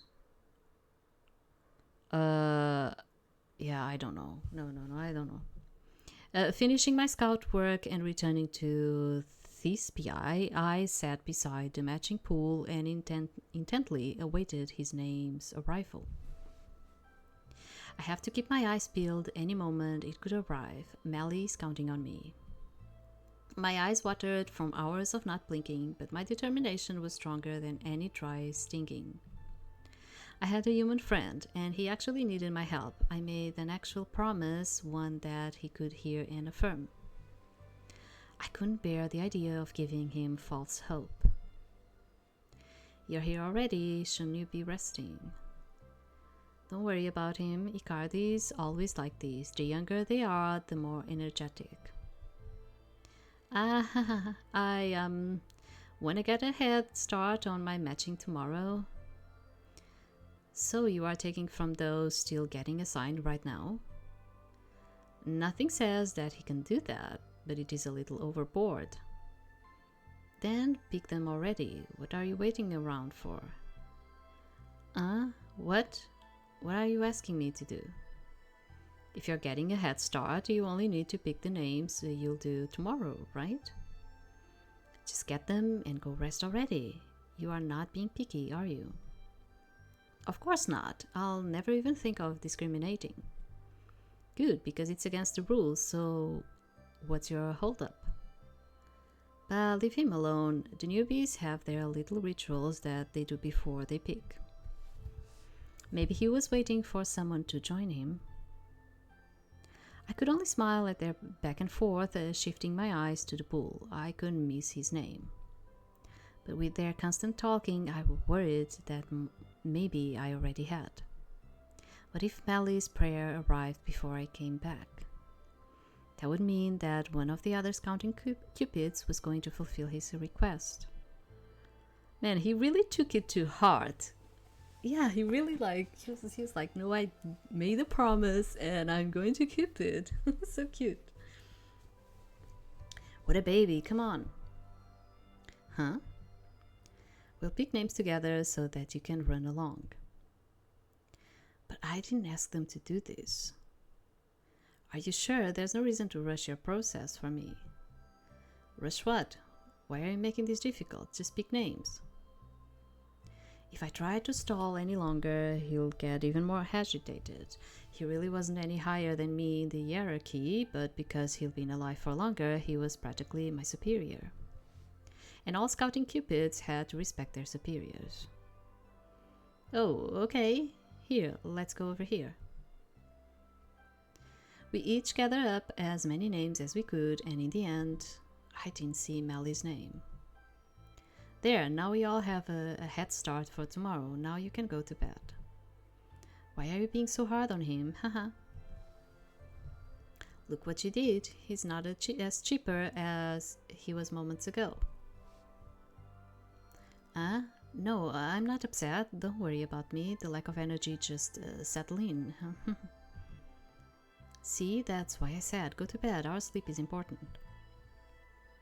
You should value the fact that we can sleep even. The facilitators have it way worse than us. Yeah, I would think like the angels didn't need to sleep, right? I mean, they are not humans. I'm sorry? Is this idiot apologizing to me? Enough already. Let him be and let's go. We have other things to attend to. He looked like he had a lot more to say to me. I mean, a whole lot. But the other Cupidine was older than both of us, so he had no choice but to listen. So they go by the seniority in here. I lagged behind as they began to depart, feeling disappointed that they'll intercept my efforts. Instead of checking in on the others, I could just visit him.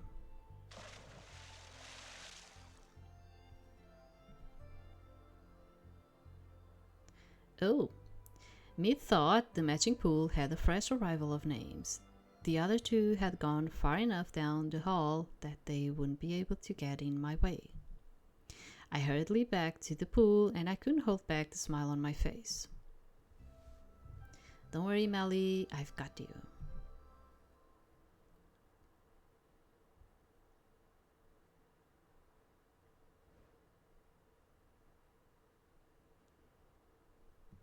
So, in Alman Apartments, 5 p.m., Melrose.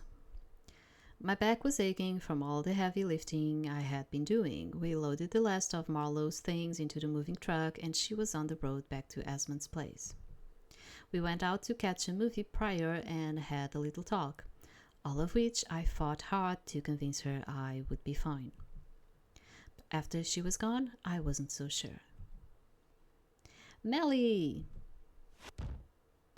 I jolted off the couch and fell to the floor. Ow, what the fuck? Oopsie, that was not my intention. He scooped me up by the arms and set me back on the couch apologetically. You didn't register that I was here, so I had to make myself visible. What? I didn't register you? Yeah, I was almost like every other human encounter.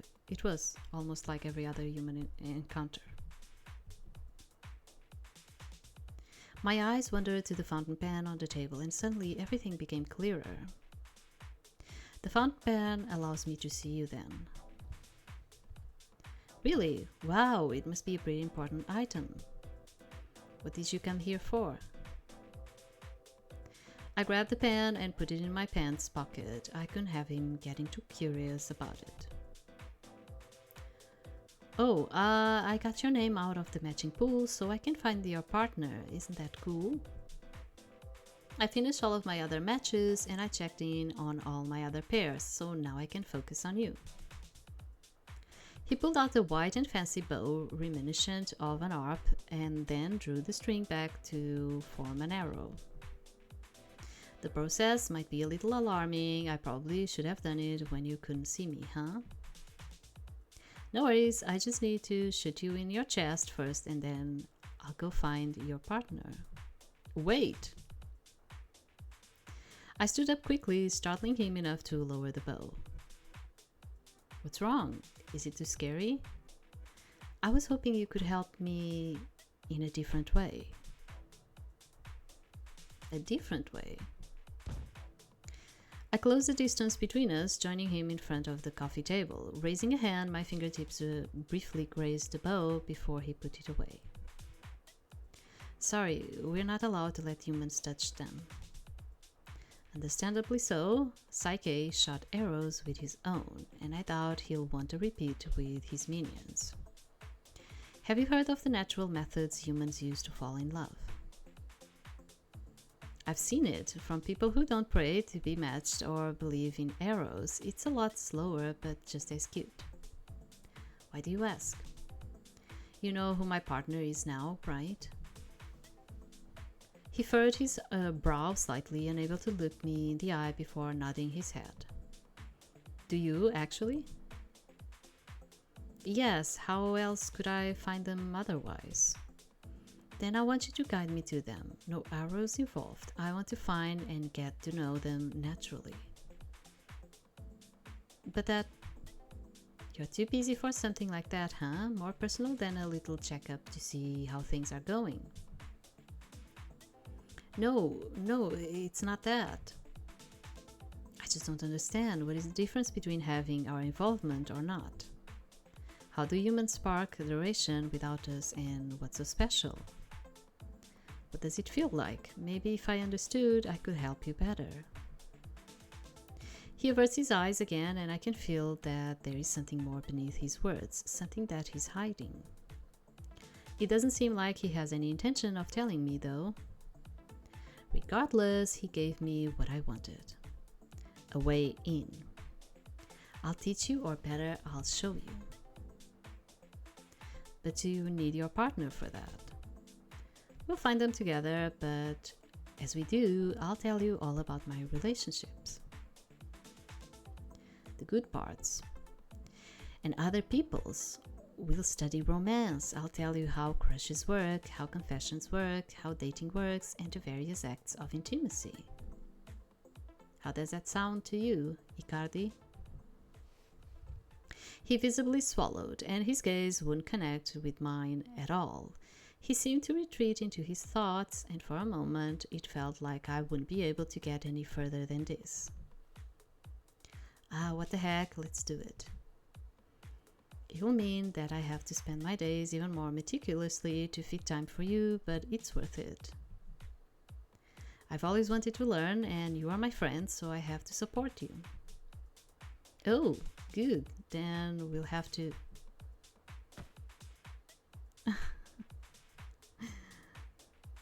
Icardi rushed to wrap his big arms around me, hugging me tightly, my face pressed against his broad and soft chest. I'm so excited, like really excited. Don't worry, I'll do my best to help you find them without spoilers. I can't believe I'm gonna witness the full process. Thank you, Melly, you are so cool. Don't thank me yet, we haven't even started. I don't care, I'm grateful. It was overwhelming. The amount of overjoyed happiness that he radiated was too much. My face turned a shade of red, and I didn't know what to do with my hands as he hugged and swayed me. I felt uncomfortable, but it wasn't because of his actions. This just didn't feel right. Yeah, he's feeling it probably because he's like, oh, but I'm going to betray his trust, and now he's probably feeling guilty. He's feeling bad about it.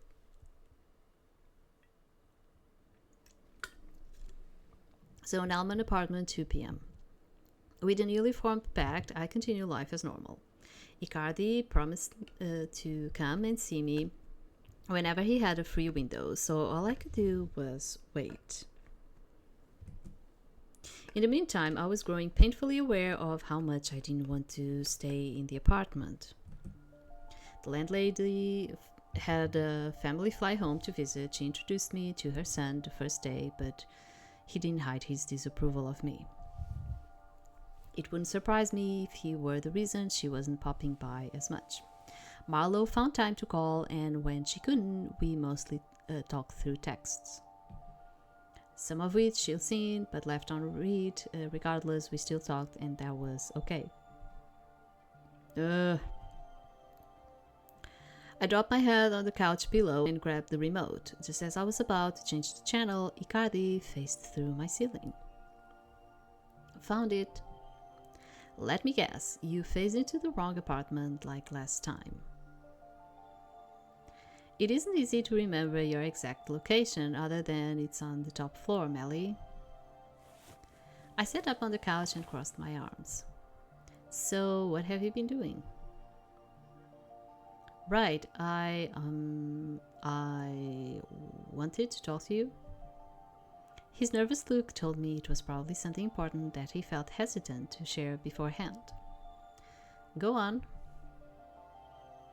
About your partner. I don't... Stop. Huh? Whatever you're going to say, don't say it. I was only going to say, do not say it. He huffed a concerned sigh and remained silent with a perplexed expression for a long minute. I had no clue what he was going to say, but the possibilities terrified me to think of the words that he could say.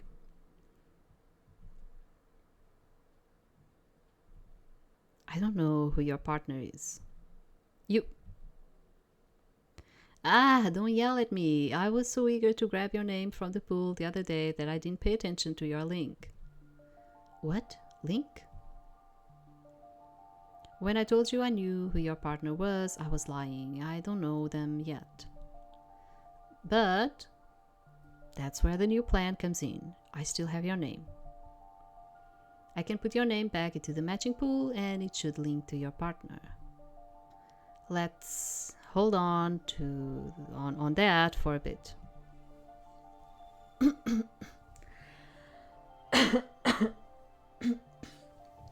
Sorry, excuse me. Why should we? I think that'll be really, really counterproductive if I don't know. And you will learn. I just think we should spend a little time being ignorant so that you can understand the feelings I am trying to teach you. So, ignorant, sorry. Oh my god, I'm starting to feel it in my vocal cords. Yeah.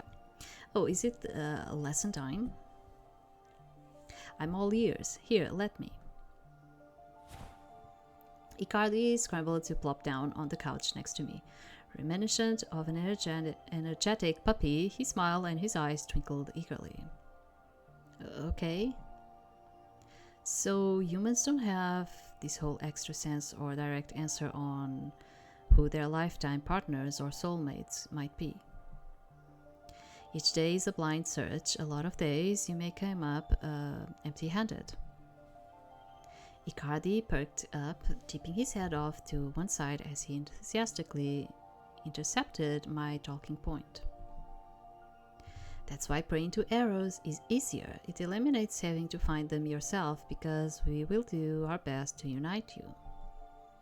That defeats the point, but it makes for an easier time, I guess. True, that's not how humans who prefer natural selection, nor those that don't believe in Eros, want to handle it. Little by little, you are living your life. There are maybe highs and lows where you are wondering. You are wondering.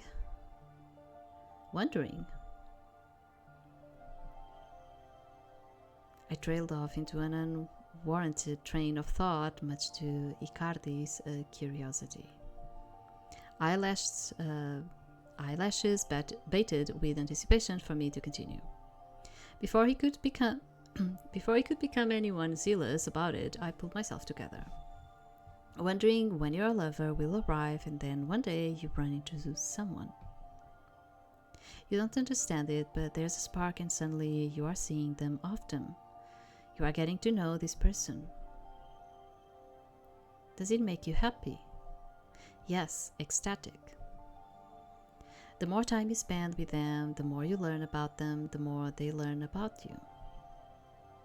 Any fear or reservations you had, secrets you've held are all given to them. And they take good care of you, right? In an ideal relationship, yes. They do, and you sit and assess the time you've spent together, whether long or short, and then the golden question comes. Will you marry me?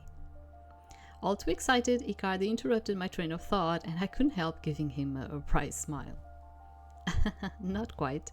I mean, it could, but that's not where I was going yet. Oh, excuse me, sorry.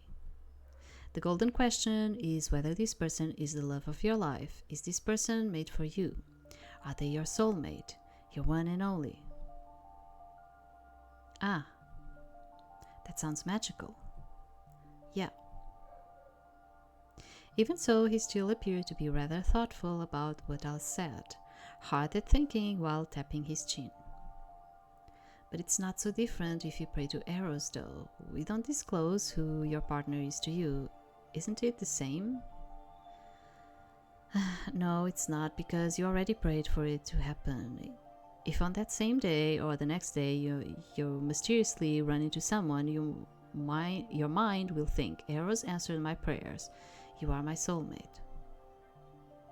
So no, not the same. It's magical, but it's not the same as taking shots in the dark and getting a lucky strike. Maybe it will be better if you had a love forecaster then. Love forecaster?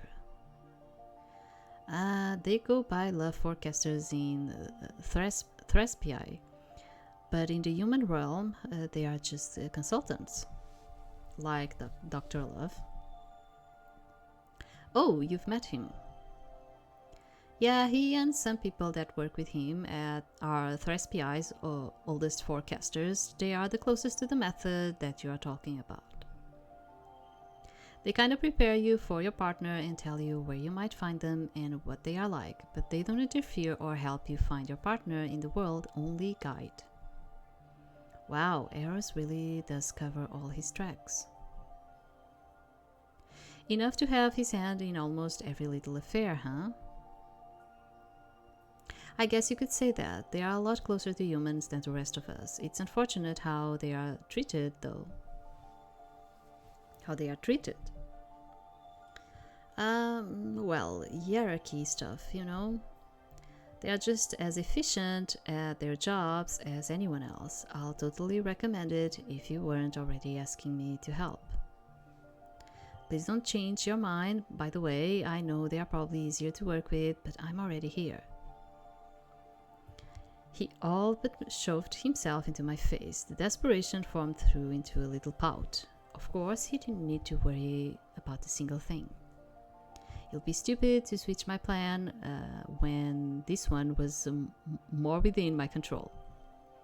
Wow, relax. I have no intention of asking anyone else. We are friends after all. Yeah. So, love forecaster, scouting cupid, facilitator, okay. After a little more chattering, Icardi hurried back to Thespii, and I gathered my notepad to detail everything that I knew thus far. Thespii is the realm where these Cupidine preside, which means Eros is there. They have a structured system for their matchmaking and a hierarchy. Icardi is a scouting cupid, but his status must be higher than a love forecaster. Given his statement about them being closer to humans, he was likely stronger too. I needed to find out more about his capabilities and potentially get him to bring me to Thespii.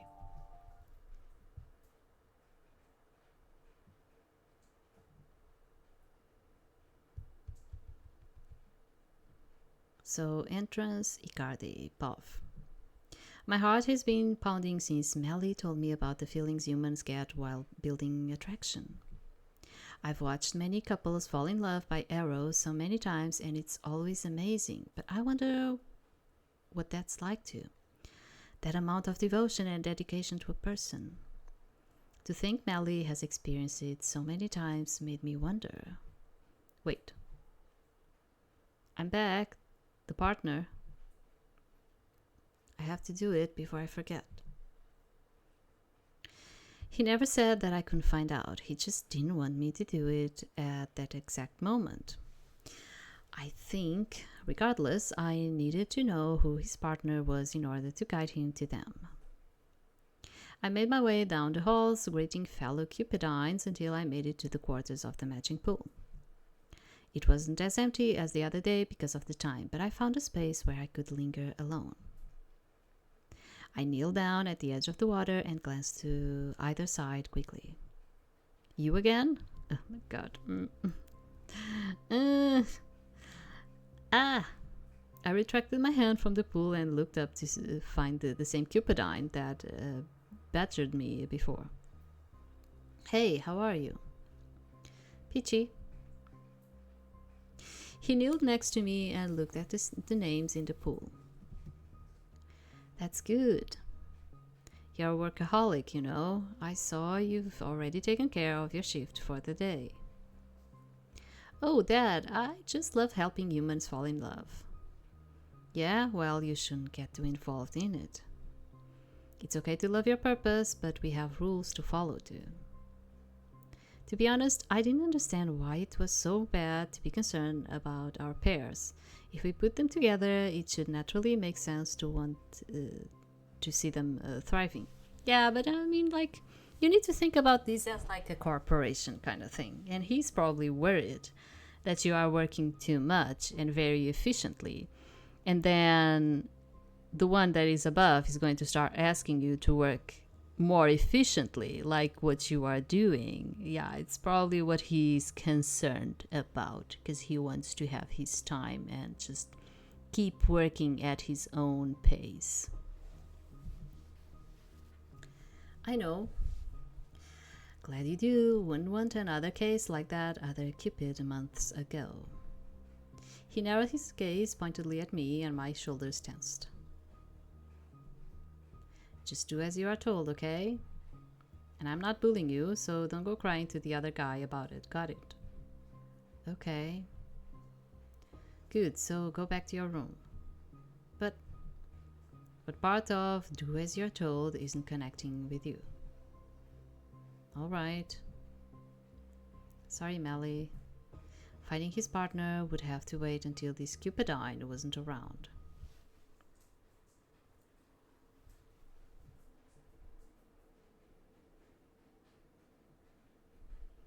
So, Higgy's grocery store, 10 a.m., Melrose Path. It was getting hard to scrape together meals, so I had no choice other than to make a trip to the grocery store. I hated shopping at the overcrowded Higgy's, where a battle would ensue over everything that I could need, but mornings weren't like that, thankfully. It was emptier and easier to grab what I wanted. The process was still a lot slower than usual, however, dwelling on it was no good. Nellie, I didn't expect to find you here. You say my name with such delight. Why wouldn't I? I'm happy to see you. It's just early in the day and your sunshine is... It's bright. So what are you doing here? I glanced around us, noticing other shoppers. None of them seemed to be aware of his presence, so I figured the pen is at work again. I pulled out my earplugs and put them in my ears, then began pushing the cart. Oh, I had a match to make here, that cute pair over there. He pointed to a store clerk and a shopper having a clumsy exchange in the aisle across from us. I see. I can spare some time to talk to you. My next pairing won't be in the same place for a couple more hours. How does that work, getting them in the same place? Well, that comes in file with the link every time and place that they'll encounter each other. Some people have a flow of encountering each other years later, but with our system, we can actually speed up the process through compulsion. Compulsion? Putting the thought of going to a particular place in their head. What? They'll meet eventually. That just makes it easier for those who pray and want their love found faster. It made sense, but the idea of that sounded too impersonal. I guess he noticed my disapproval because he cleared his throat. It's not as bad as it sounds verbalized. It probably sounds forced, huh? Even you can pick up on that then. It's just that I've been thinking more about what you said about the method you labeled natural. And I think it might be more magical. I still think both methods are wonderful, though. Just imagining falling in love with someone makes my heart shake. Why just imagine? Can't you just... Why is that bag doing that? Why is that bag doing that? A bag? What is a bag doing? What is... Okay. I saw a woman freaking out while looking in our direction. I turned around to see Cardi holding a large bag of cheese puffs. Oh, okay. Now I'm getting what she was saying. Like that phrasing was just what? Of course, I could see him clearly, but the average human probably just saw what the woman was seeing. Cardi. I turned to take the bag from him and put it in my cart. That bag was floating, right? Nah, it was on a tall rack with an extended hook. An extended hook. Oopsie. Oh, thank goodness. I thought this store was haunted for a moment there. I waited until she was gone, then continued to push the cart, grabbing the rest of the things I needed. However, that didn't go as soundly because Icardi couldn't keep his hands off of things. What are you, a child? By human standards, no. What kind of answer is that? Most of my superiors are myriads older than me, so I'm just a kid to them. Regardless, stop touching shit. Everything you grab, I end up putting in the cart. But I've seen my peers eating these things and I've always wanted to try them. No more. This is all I'm buying. Be glad that I'm even getting this. Thank you, Melly. His vibrant smile made it hard to be irritated at the amount of extra money leaving my wallet. I packed everything into the back seat of the car and got in, but I didn't expect him to sit in the passenger seat.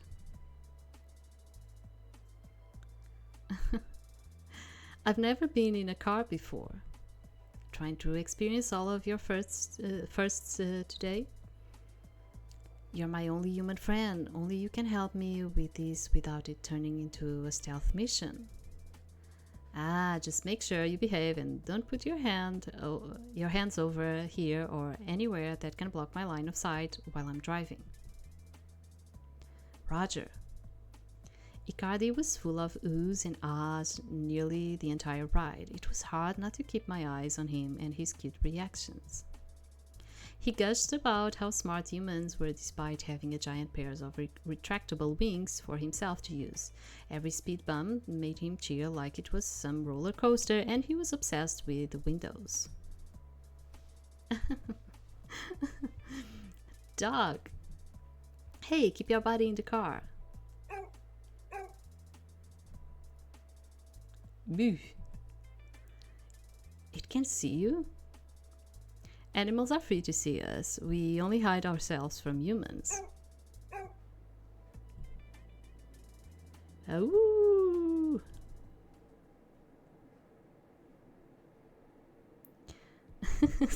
Yeah, you always laugh about me like doing like these sounds.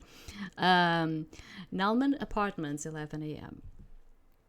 After the ride back, it took a bit of time getting the food upstairs and into the apartment. 2 trips nearly turned into 3, if not for Icardi butting in. Here, let me just do this for you. He touched my shoulder and suddenly we were in the apartment room. My knees buckled and I dropped to the floor with the remaining bags. Whoa, are you okay? I should have warned you first, so I'm sorry, Melly. Don't worry about it. I'm surprised that you didn't think to do that earlier. Well, you were pretty hard at work already. It's probably for the best. We'll be lucky if no one was paying attention. We were on the side of the car after all. If anyone saw us teleport, it was likely the residents of the apartment themselves. We'll know for sure if someone approached me about it in the later days. I should probably go check on the rest of my pairs before the next one. Don't feel obligated to stay. You're so easily dismissive, Melly. If you have to go, then you have to go. I guess so. He didn't sound too enthusiastic about that. Helping others took up most of his time. Mundane things were likely a foreign concept. I grabbed the bag of puffs from before and handed it to him. Whenever you get a break, just come here and rest. I can do that. I'm supposed to be helping you when I'm here. Consider it part of me helping you then. Here you can learn what it's like to be human. Really? I won't get in your way. Of course not. You're so kind to me. He embraced me in a hug, much like the first time, and like before, I felt strange accepting it. He didn't linger much longer afterwards, disappearing through the ceiling with a promise to see me again soon. I figured that at this rate, I'll be able to move my plan along slightly faster. It was the perfect opportunity to gain more of his trust. I began putting the rest of the goods away when I noticed something black on the floor. A black feather? Did Icardi drop this? Are his feathers turning black? Quasimir City Petal Latte Cafe, days later at 3 p.m. Since that day, Icardi has been showing up even less. I was beginning to think that I had suggested something that I shouldn't have. But when he did show, there was nothing different about him. Other than the occasional drop of a black feather from his pure white wings, that is. It doesn't register with me when he sees them, or he doesn't make a vast deal of them. He only apologizes and plucks them. I don't know why, but they give me a bad feeling. Did you hear about Love Live Studio being packed? Yeah, it's always like that around this season. You'll be surprised to receive a consultation. Valentine's, FOMO? I don't know. Do you say it like that or FOMO? I don't know how you say it. I mean, yeah, it's hard to get in a relationship these days when it feels like everyone has given up. You're saying that as if you called in. You didn't call in, did you? No openings until about 3 months. It's gonna be a lonely holiday. Jeez. If even Dr. Love's place saw an influx of work, then Icardi had to have been working overtime. Order up, Rose Boy. Oh, thanks. I left the cafe with the order and headed out to the delivery location. It didn't exactly come as a shock that the address was my apartment, but it was nice. Saved by the trouble of having to cut into the work to stop at home for a bit. It wasn't a thing that happened often, that's for sure. The first knock hardly landed before the door opened and my face met with a flush of cigarette smoke. You know, when I saw that Melrose Figueroa was the deliverer, I imagine it'll be you. What is this? Is it like an ex or something? I don't know. There had been the slightest thought that maybe, just maybe, the person had been the one I'll known. I wanted to believe otherwise. The world was small, and of course I wasn't so far away from the possibility of seeing him was none. But could my luck really be this shitty? Here's your order. I shoved the bag and drink holder forward with a loose grip, forcing him to act fast to ensure that they didn't fall. Wait, don't be like this. You made it clear to me how you felt about me years ago. Yeah, I was like, it's probably an ex. It was years ago. We were like, what, 18, 19? So, are you giving me the young and dumb story? It's true. I mean, look at you, still as gorgeous, if not prettier than the last time we were together. He gave me a once-over with his eyes and smiled a hefty smile. If you think I'm going to be flattered after you also label me a psychopathic redhead, then you are mistaken. Okay. Holding grudges is attractive. You're a shit face. Just come in here. Come hang with me. I'm on the clock. Don't have time. We know you can make time, Mel. I tensed up at the use of that nickname, clenching my fists. I felt his middle finger extend to brush my wrist. With the foot still in his grasp, he leaned forward and hovered close to my ear. His breath tickled my face and the smell of tobacco reached my nose. Though I hated it, there was a wash of relief that settled in from the familiarity. Doesn't have to be long, just some reminiscing. My earlobe passed through his lips, and his teeth grazed just enough to make me shiver and pinch my eyes closed. What is this? Negative influence, positive influence. So is this the way you choose things in here? Oh my god, I should have saved this. I had no idea. I was like so much into like there is no choices going on here. I didn't thought about that anymore. And I didn't save it. Oh god. I cannot save. Can I? Oh, I can. Okay.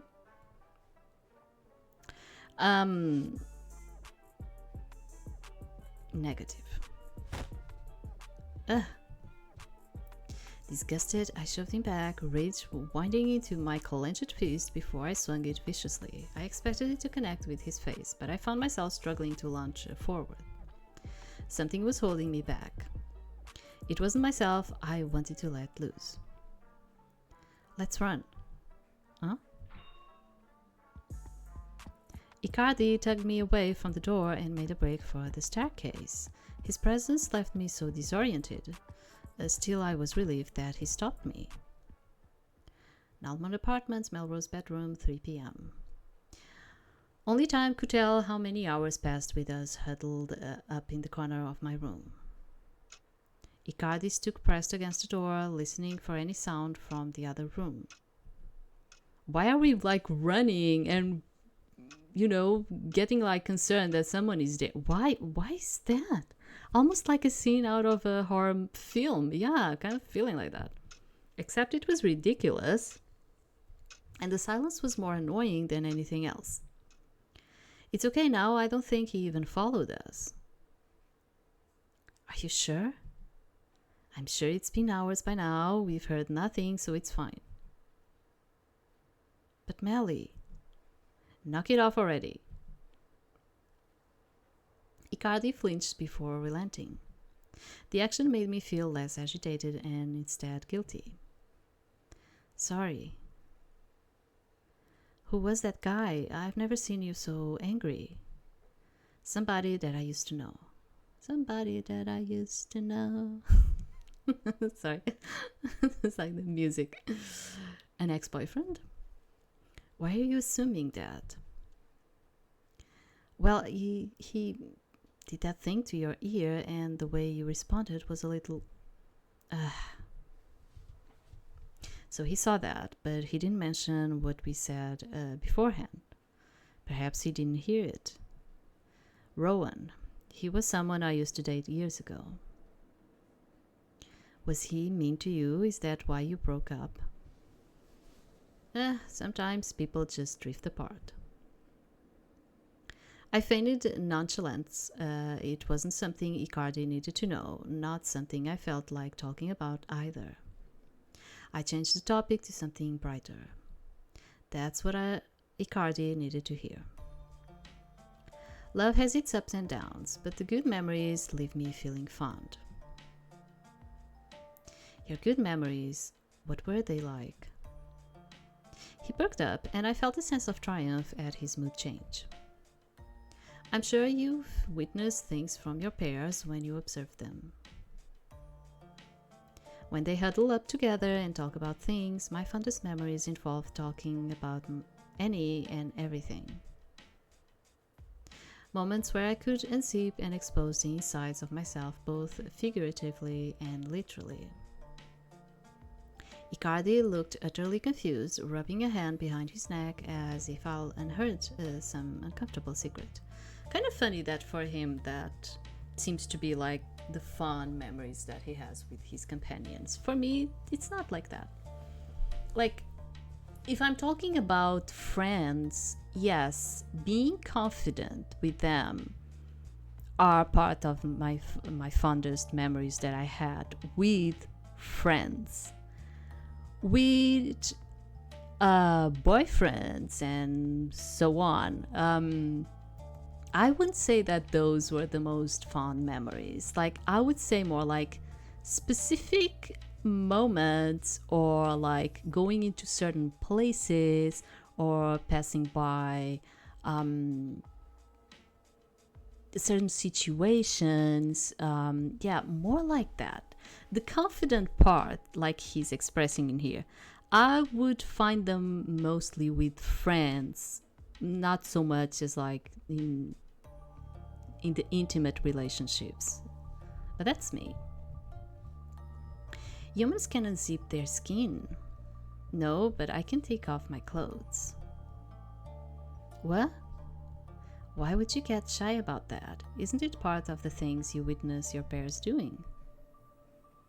No, they deserve their privacy in those moments. So you're not curious about how humans do that? It's not like I don't know how it works, I just... I burst into laughter as his face grew several shades redder. Are you sure you're not some bully, Melly? Do know. I think you're just cute and innocent-minded.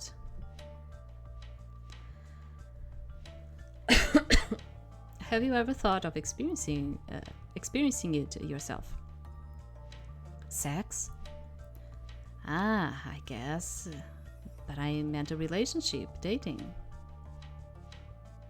He seemed to curl in on himself, embarrassed about the topic. I didn't feel a lick of remorse in that regard. Cupidine, my job is to... Did you think about it or not? Yeah, but my job is to help humans fall in love. So have you ever gotten hot thinking about a crush? Better yet, do you currently have one? You're a bully. This topic is really, really inappropriate to be having with me. I walked closer to him, boxing him into the corner beside my door. Melly, I haven't done anything. You're getting closer in your voice. What about my voice?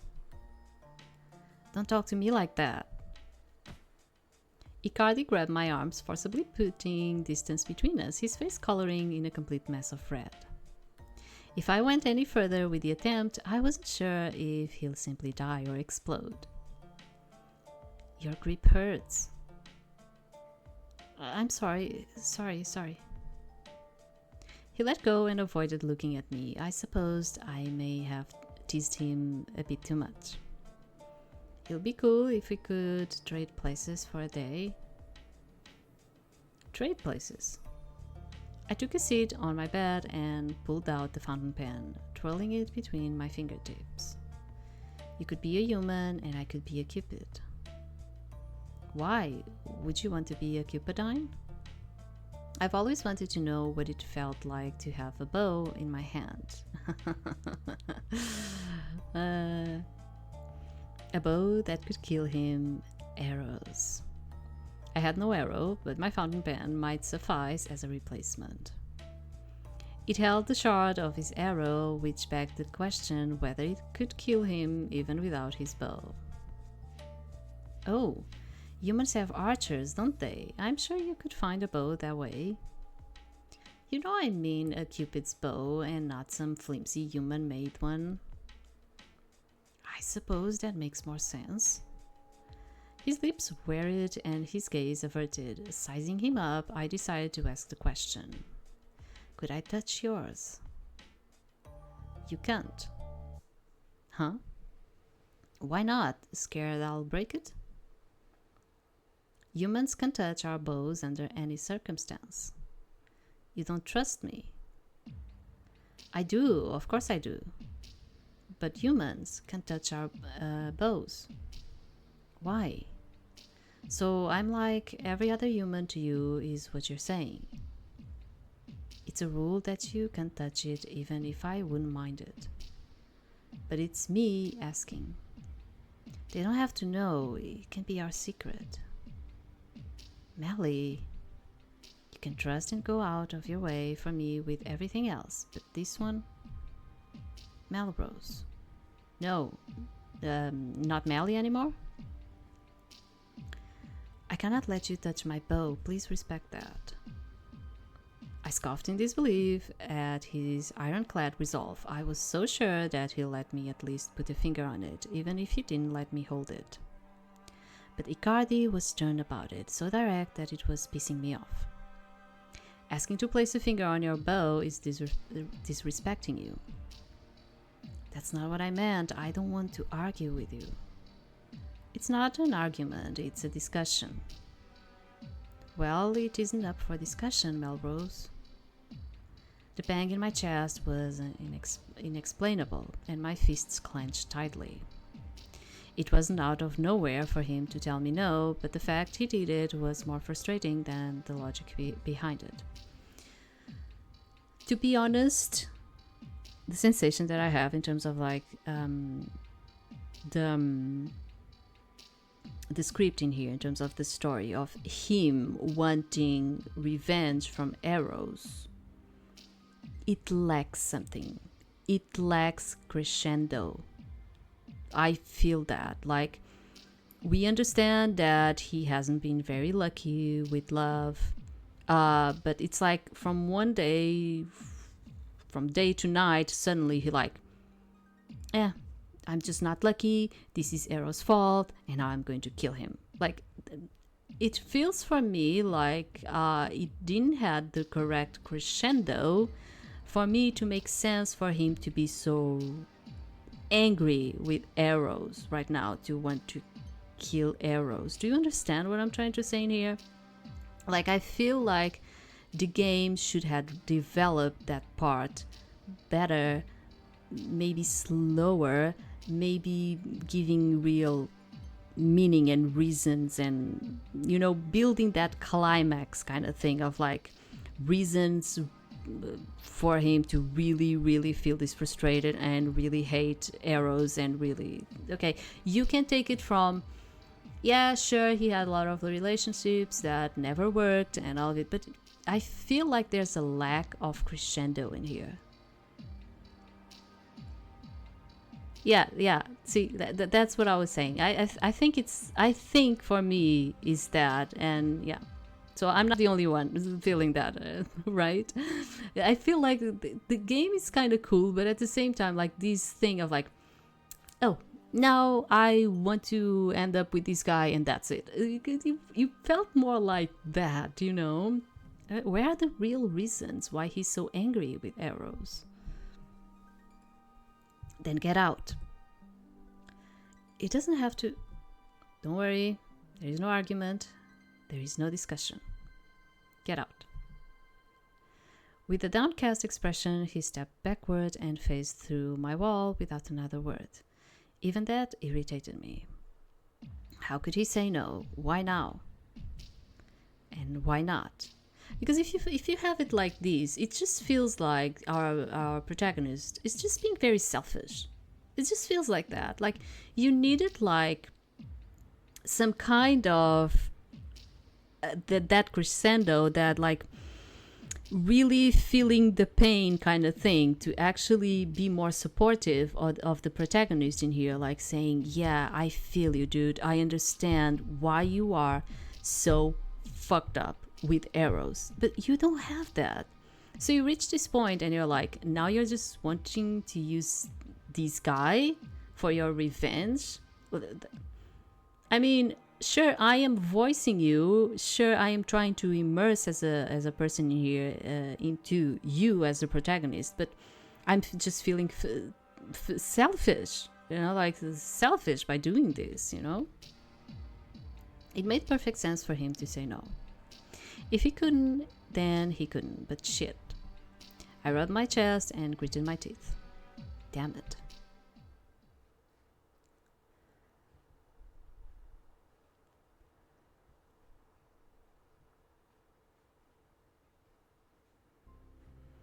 Thespi, matching pool, Icardi puff. I couldn't stop thinking about Melly. The thought of actually hurting his feelings was sickening. It must have meant so much to him to touch my bow. I couldn't understand that feeling. But I couldn't allow it. There's no guarantee what would happen to me or him if he was exposed to it for a second too long. Cupidine were absolutely forbidden to let humans hold or use their bows. Maybe because of abuse of privilege or being taken advantage of, I wasn't so sure. That didn't mean my trust for Melly was fake. He's my friend. And I trust my judgment of him. He's angry with me. He wouldn't want to see me for a while, but I figured I could at least find out who his partner was. If I came back with a well-developed plan to help him find them, then maybe he'll be less upset when I visit him again. Is what I hoped anyway. Hey, there goes like the stupid scouting Cupid again. Yes, I've been trying to get your attention for the past few minutes. I'm busy. What?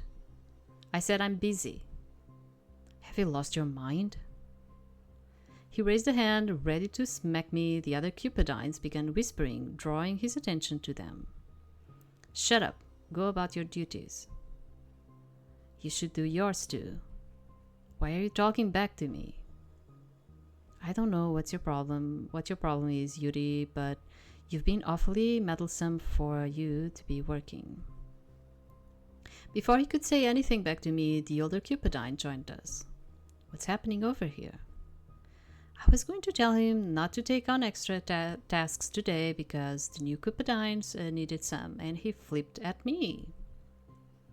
I don't have any intentions of taking on extra work today, so mind your business. Listen to him, this is crazy. You should have seen this coming. No, you should have seen this coming. Stop nagging the newbie so much. I'm his superior. Why are you lecturing me? Because I'm the superior of both of you, and I can tell what you're causing him stress. He smacked the other on top of his head, earning a grumble from him. Then he turned to face me with a stern expression. Although he is being a hassle, remember to stay in your place. It is a rule that Cupidine must always obey their superior. Now apologize to him. I didn't want to. Why should I? I did nothing wrong. Icardi, I'm sorry, it won't happen again. Better now, or we'll be having a meeting with the Foundation. Leave him alone. Come now. My wing. The older Cupidine dragged him away and left me standing in the center of the hall. The others around returned to their work. I hurried over to the empty side of the pool, determined to complete my task whether any of the others came to interrupt me or not. I had been holding off on finding this out for too long. After disappointing him, all I wanted was to make Melly happy. I leaned over the edge of the pool and dipped in his name into it. What? A bright flash of light flared throughout the room, blinding everyone in the area. I quickly took his name back out and held it to my chest. Some other Cupidine questioned each other, confused about what had just happened. I have to go. While they were distracted, I tightly clutched his name in my palms as I fled the area.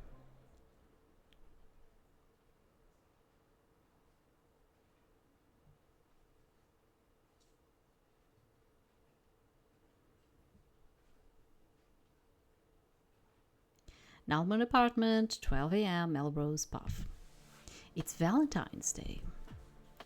I'll just returned from a night of drinking at Solar. Fully intent on getting wasted until morning, the idea lost its value once I was there. My mood was so abysmal that I only drank ginger ale and watched television. I'll typically dance and party with whomever I could mingle with, but going days without talking to Icardi made everything feel hollow. Getting close to Eros meant talking to him, but this whole drought made it difficult. His twinkling eyes and hearty laugh. His face when I told him to get out. I fucked up again. Apologizing wouldn't even be easy. It wasn't like I could pray again and summon him. Mel. Oh my god, this guy again. What the fuck do you want? Whoa, someone put you in a bad mood tonight. It's not my night, don't talk to me. He grabbed my wrist as I aimed for the staircase and pulled me back. You're antsy about something. Want a medal? Good job realizing the obvious. I'm saying I usually knew how to handle that, right?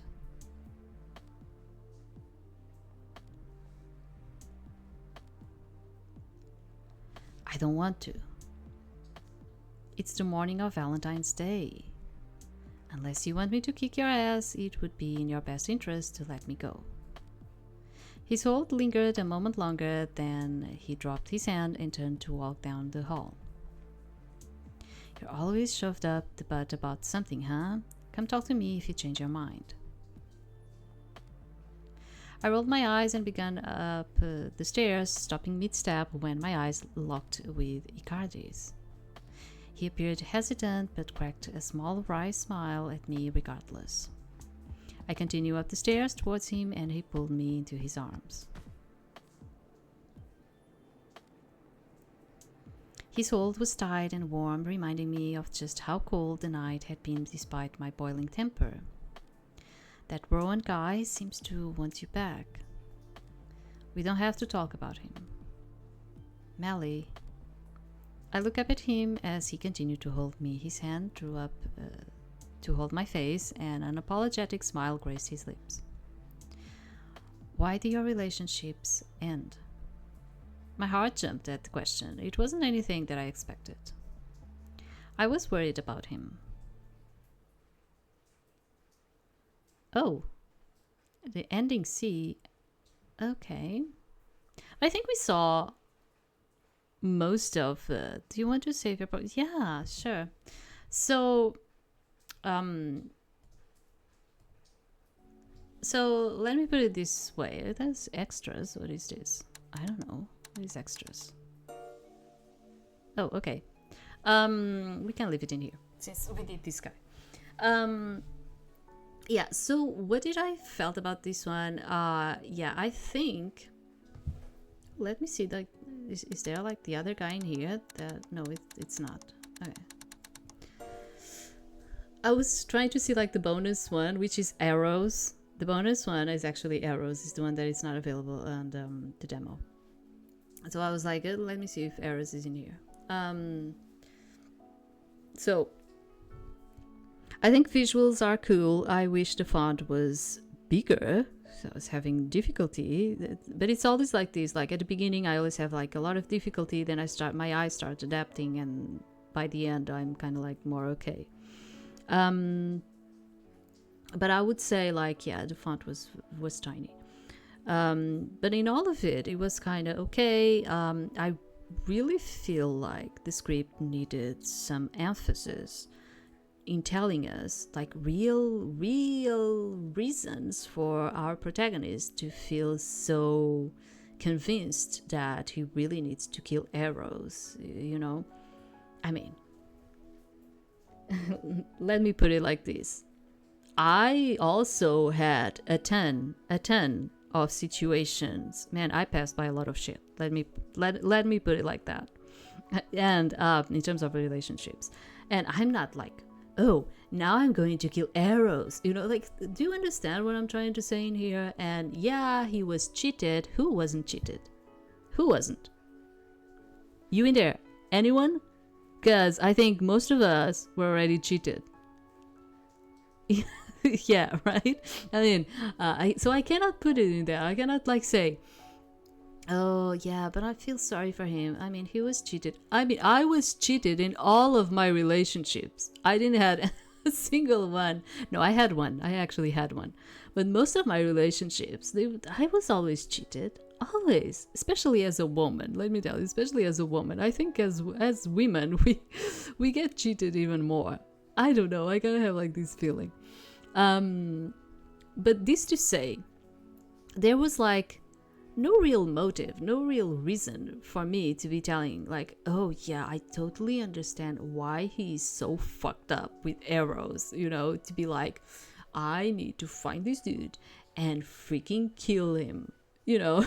So I really feel like they needed to give another type of emphasis on that to make sense to me. Icardi is like, I liked him. I really liked him. He was like fluffy and cute and all of it. As for the other guys, they seemed quite interesting too. Like Dr. Love, which has like that tattoo that kind of like freaks me out. And Vitale is also very interesting too. Yeah. Finally edged. Okay. So yeah, I think we needed to see a little bit more of the game, you know, to have like a whole idea of it. But it's interesting, and I hope to see a little bit more of it. And as usual, I'm going to leave the link, the link in the description for you to try. Apparently, we only have Icardi and Dr. Love right now. Vitale is supposed to be in the demo too, but this demo doesn't have Vitale yet. So yeah, that's it. And it's going to be like this today. Tomorrow I'm going to come back. And I was like thinking in here. So there are some titles from Voltage. You will hear me say Voltage sometimes. Yeah, but it's Voltage. I say Voltage because in Japan they say Voltage. They do not say Voltage like you. But there are some titles from them that I was like thinking, because I have them. I have most of their games. I'm not saying this because I think their games are really good. They are not. But sometimes I get them, especially when they go at a lower price, because I always feel like their otome games are written for a mature audience, not so much like the I'm 18 years old girl. Okay, so many times I get them, and I was like thinking, if you wanted me to do some kind of take a peek at this game, which I'm only going to bring 2 titles, I think, if I bring them, and we only do like maybe 3 chapters of each guy, so you to have like an idea of each one of them. Although that is totally possible for you to do if you put them their app in your phone, and you can take a peek at them too. I will not be able to do more because you know that Voltage, they are very, even just putting that, I don't know if they are not going to ask me to just take it out, because yeah, they are kind of like with that. So I was thinking, do you think it's a good idea? Do you think you want that? I was just thinking, yeah. But we'll see it, okay? I may not bring it next time. We'll see it along the way. I'll see if I'll bring them, okay? We'll see that. So thank you very much for today, for being in here. We'll see what I'm going to bring tomorrow. I will go back to probably I will go back to the Otome demo games, okay, from Itch.io, okay? So we'll see you tomorrow. Thank you very much for being in here, and thank you.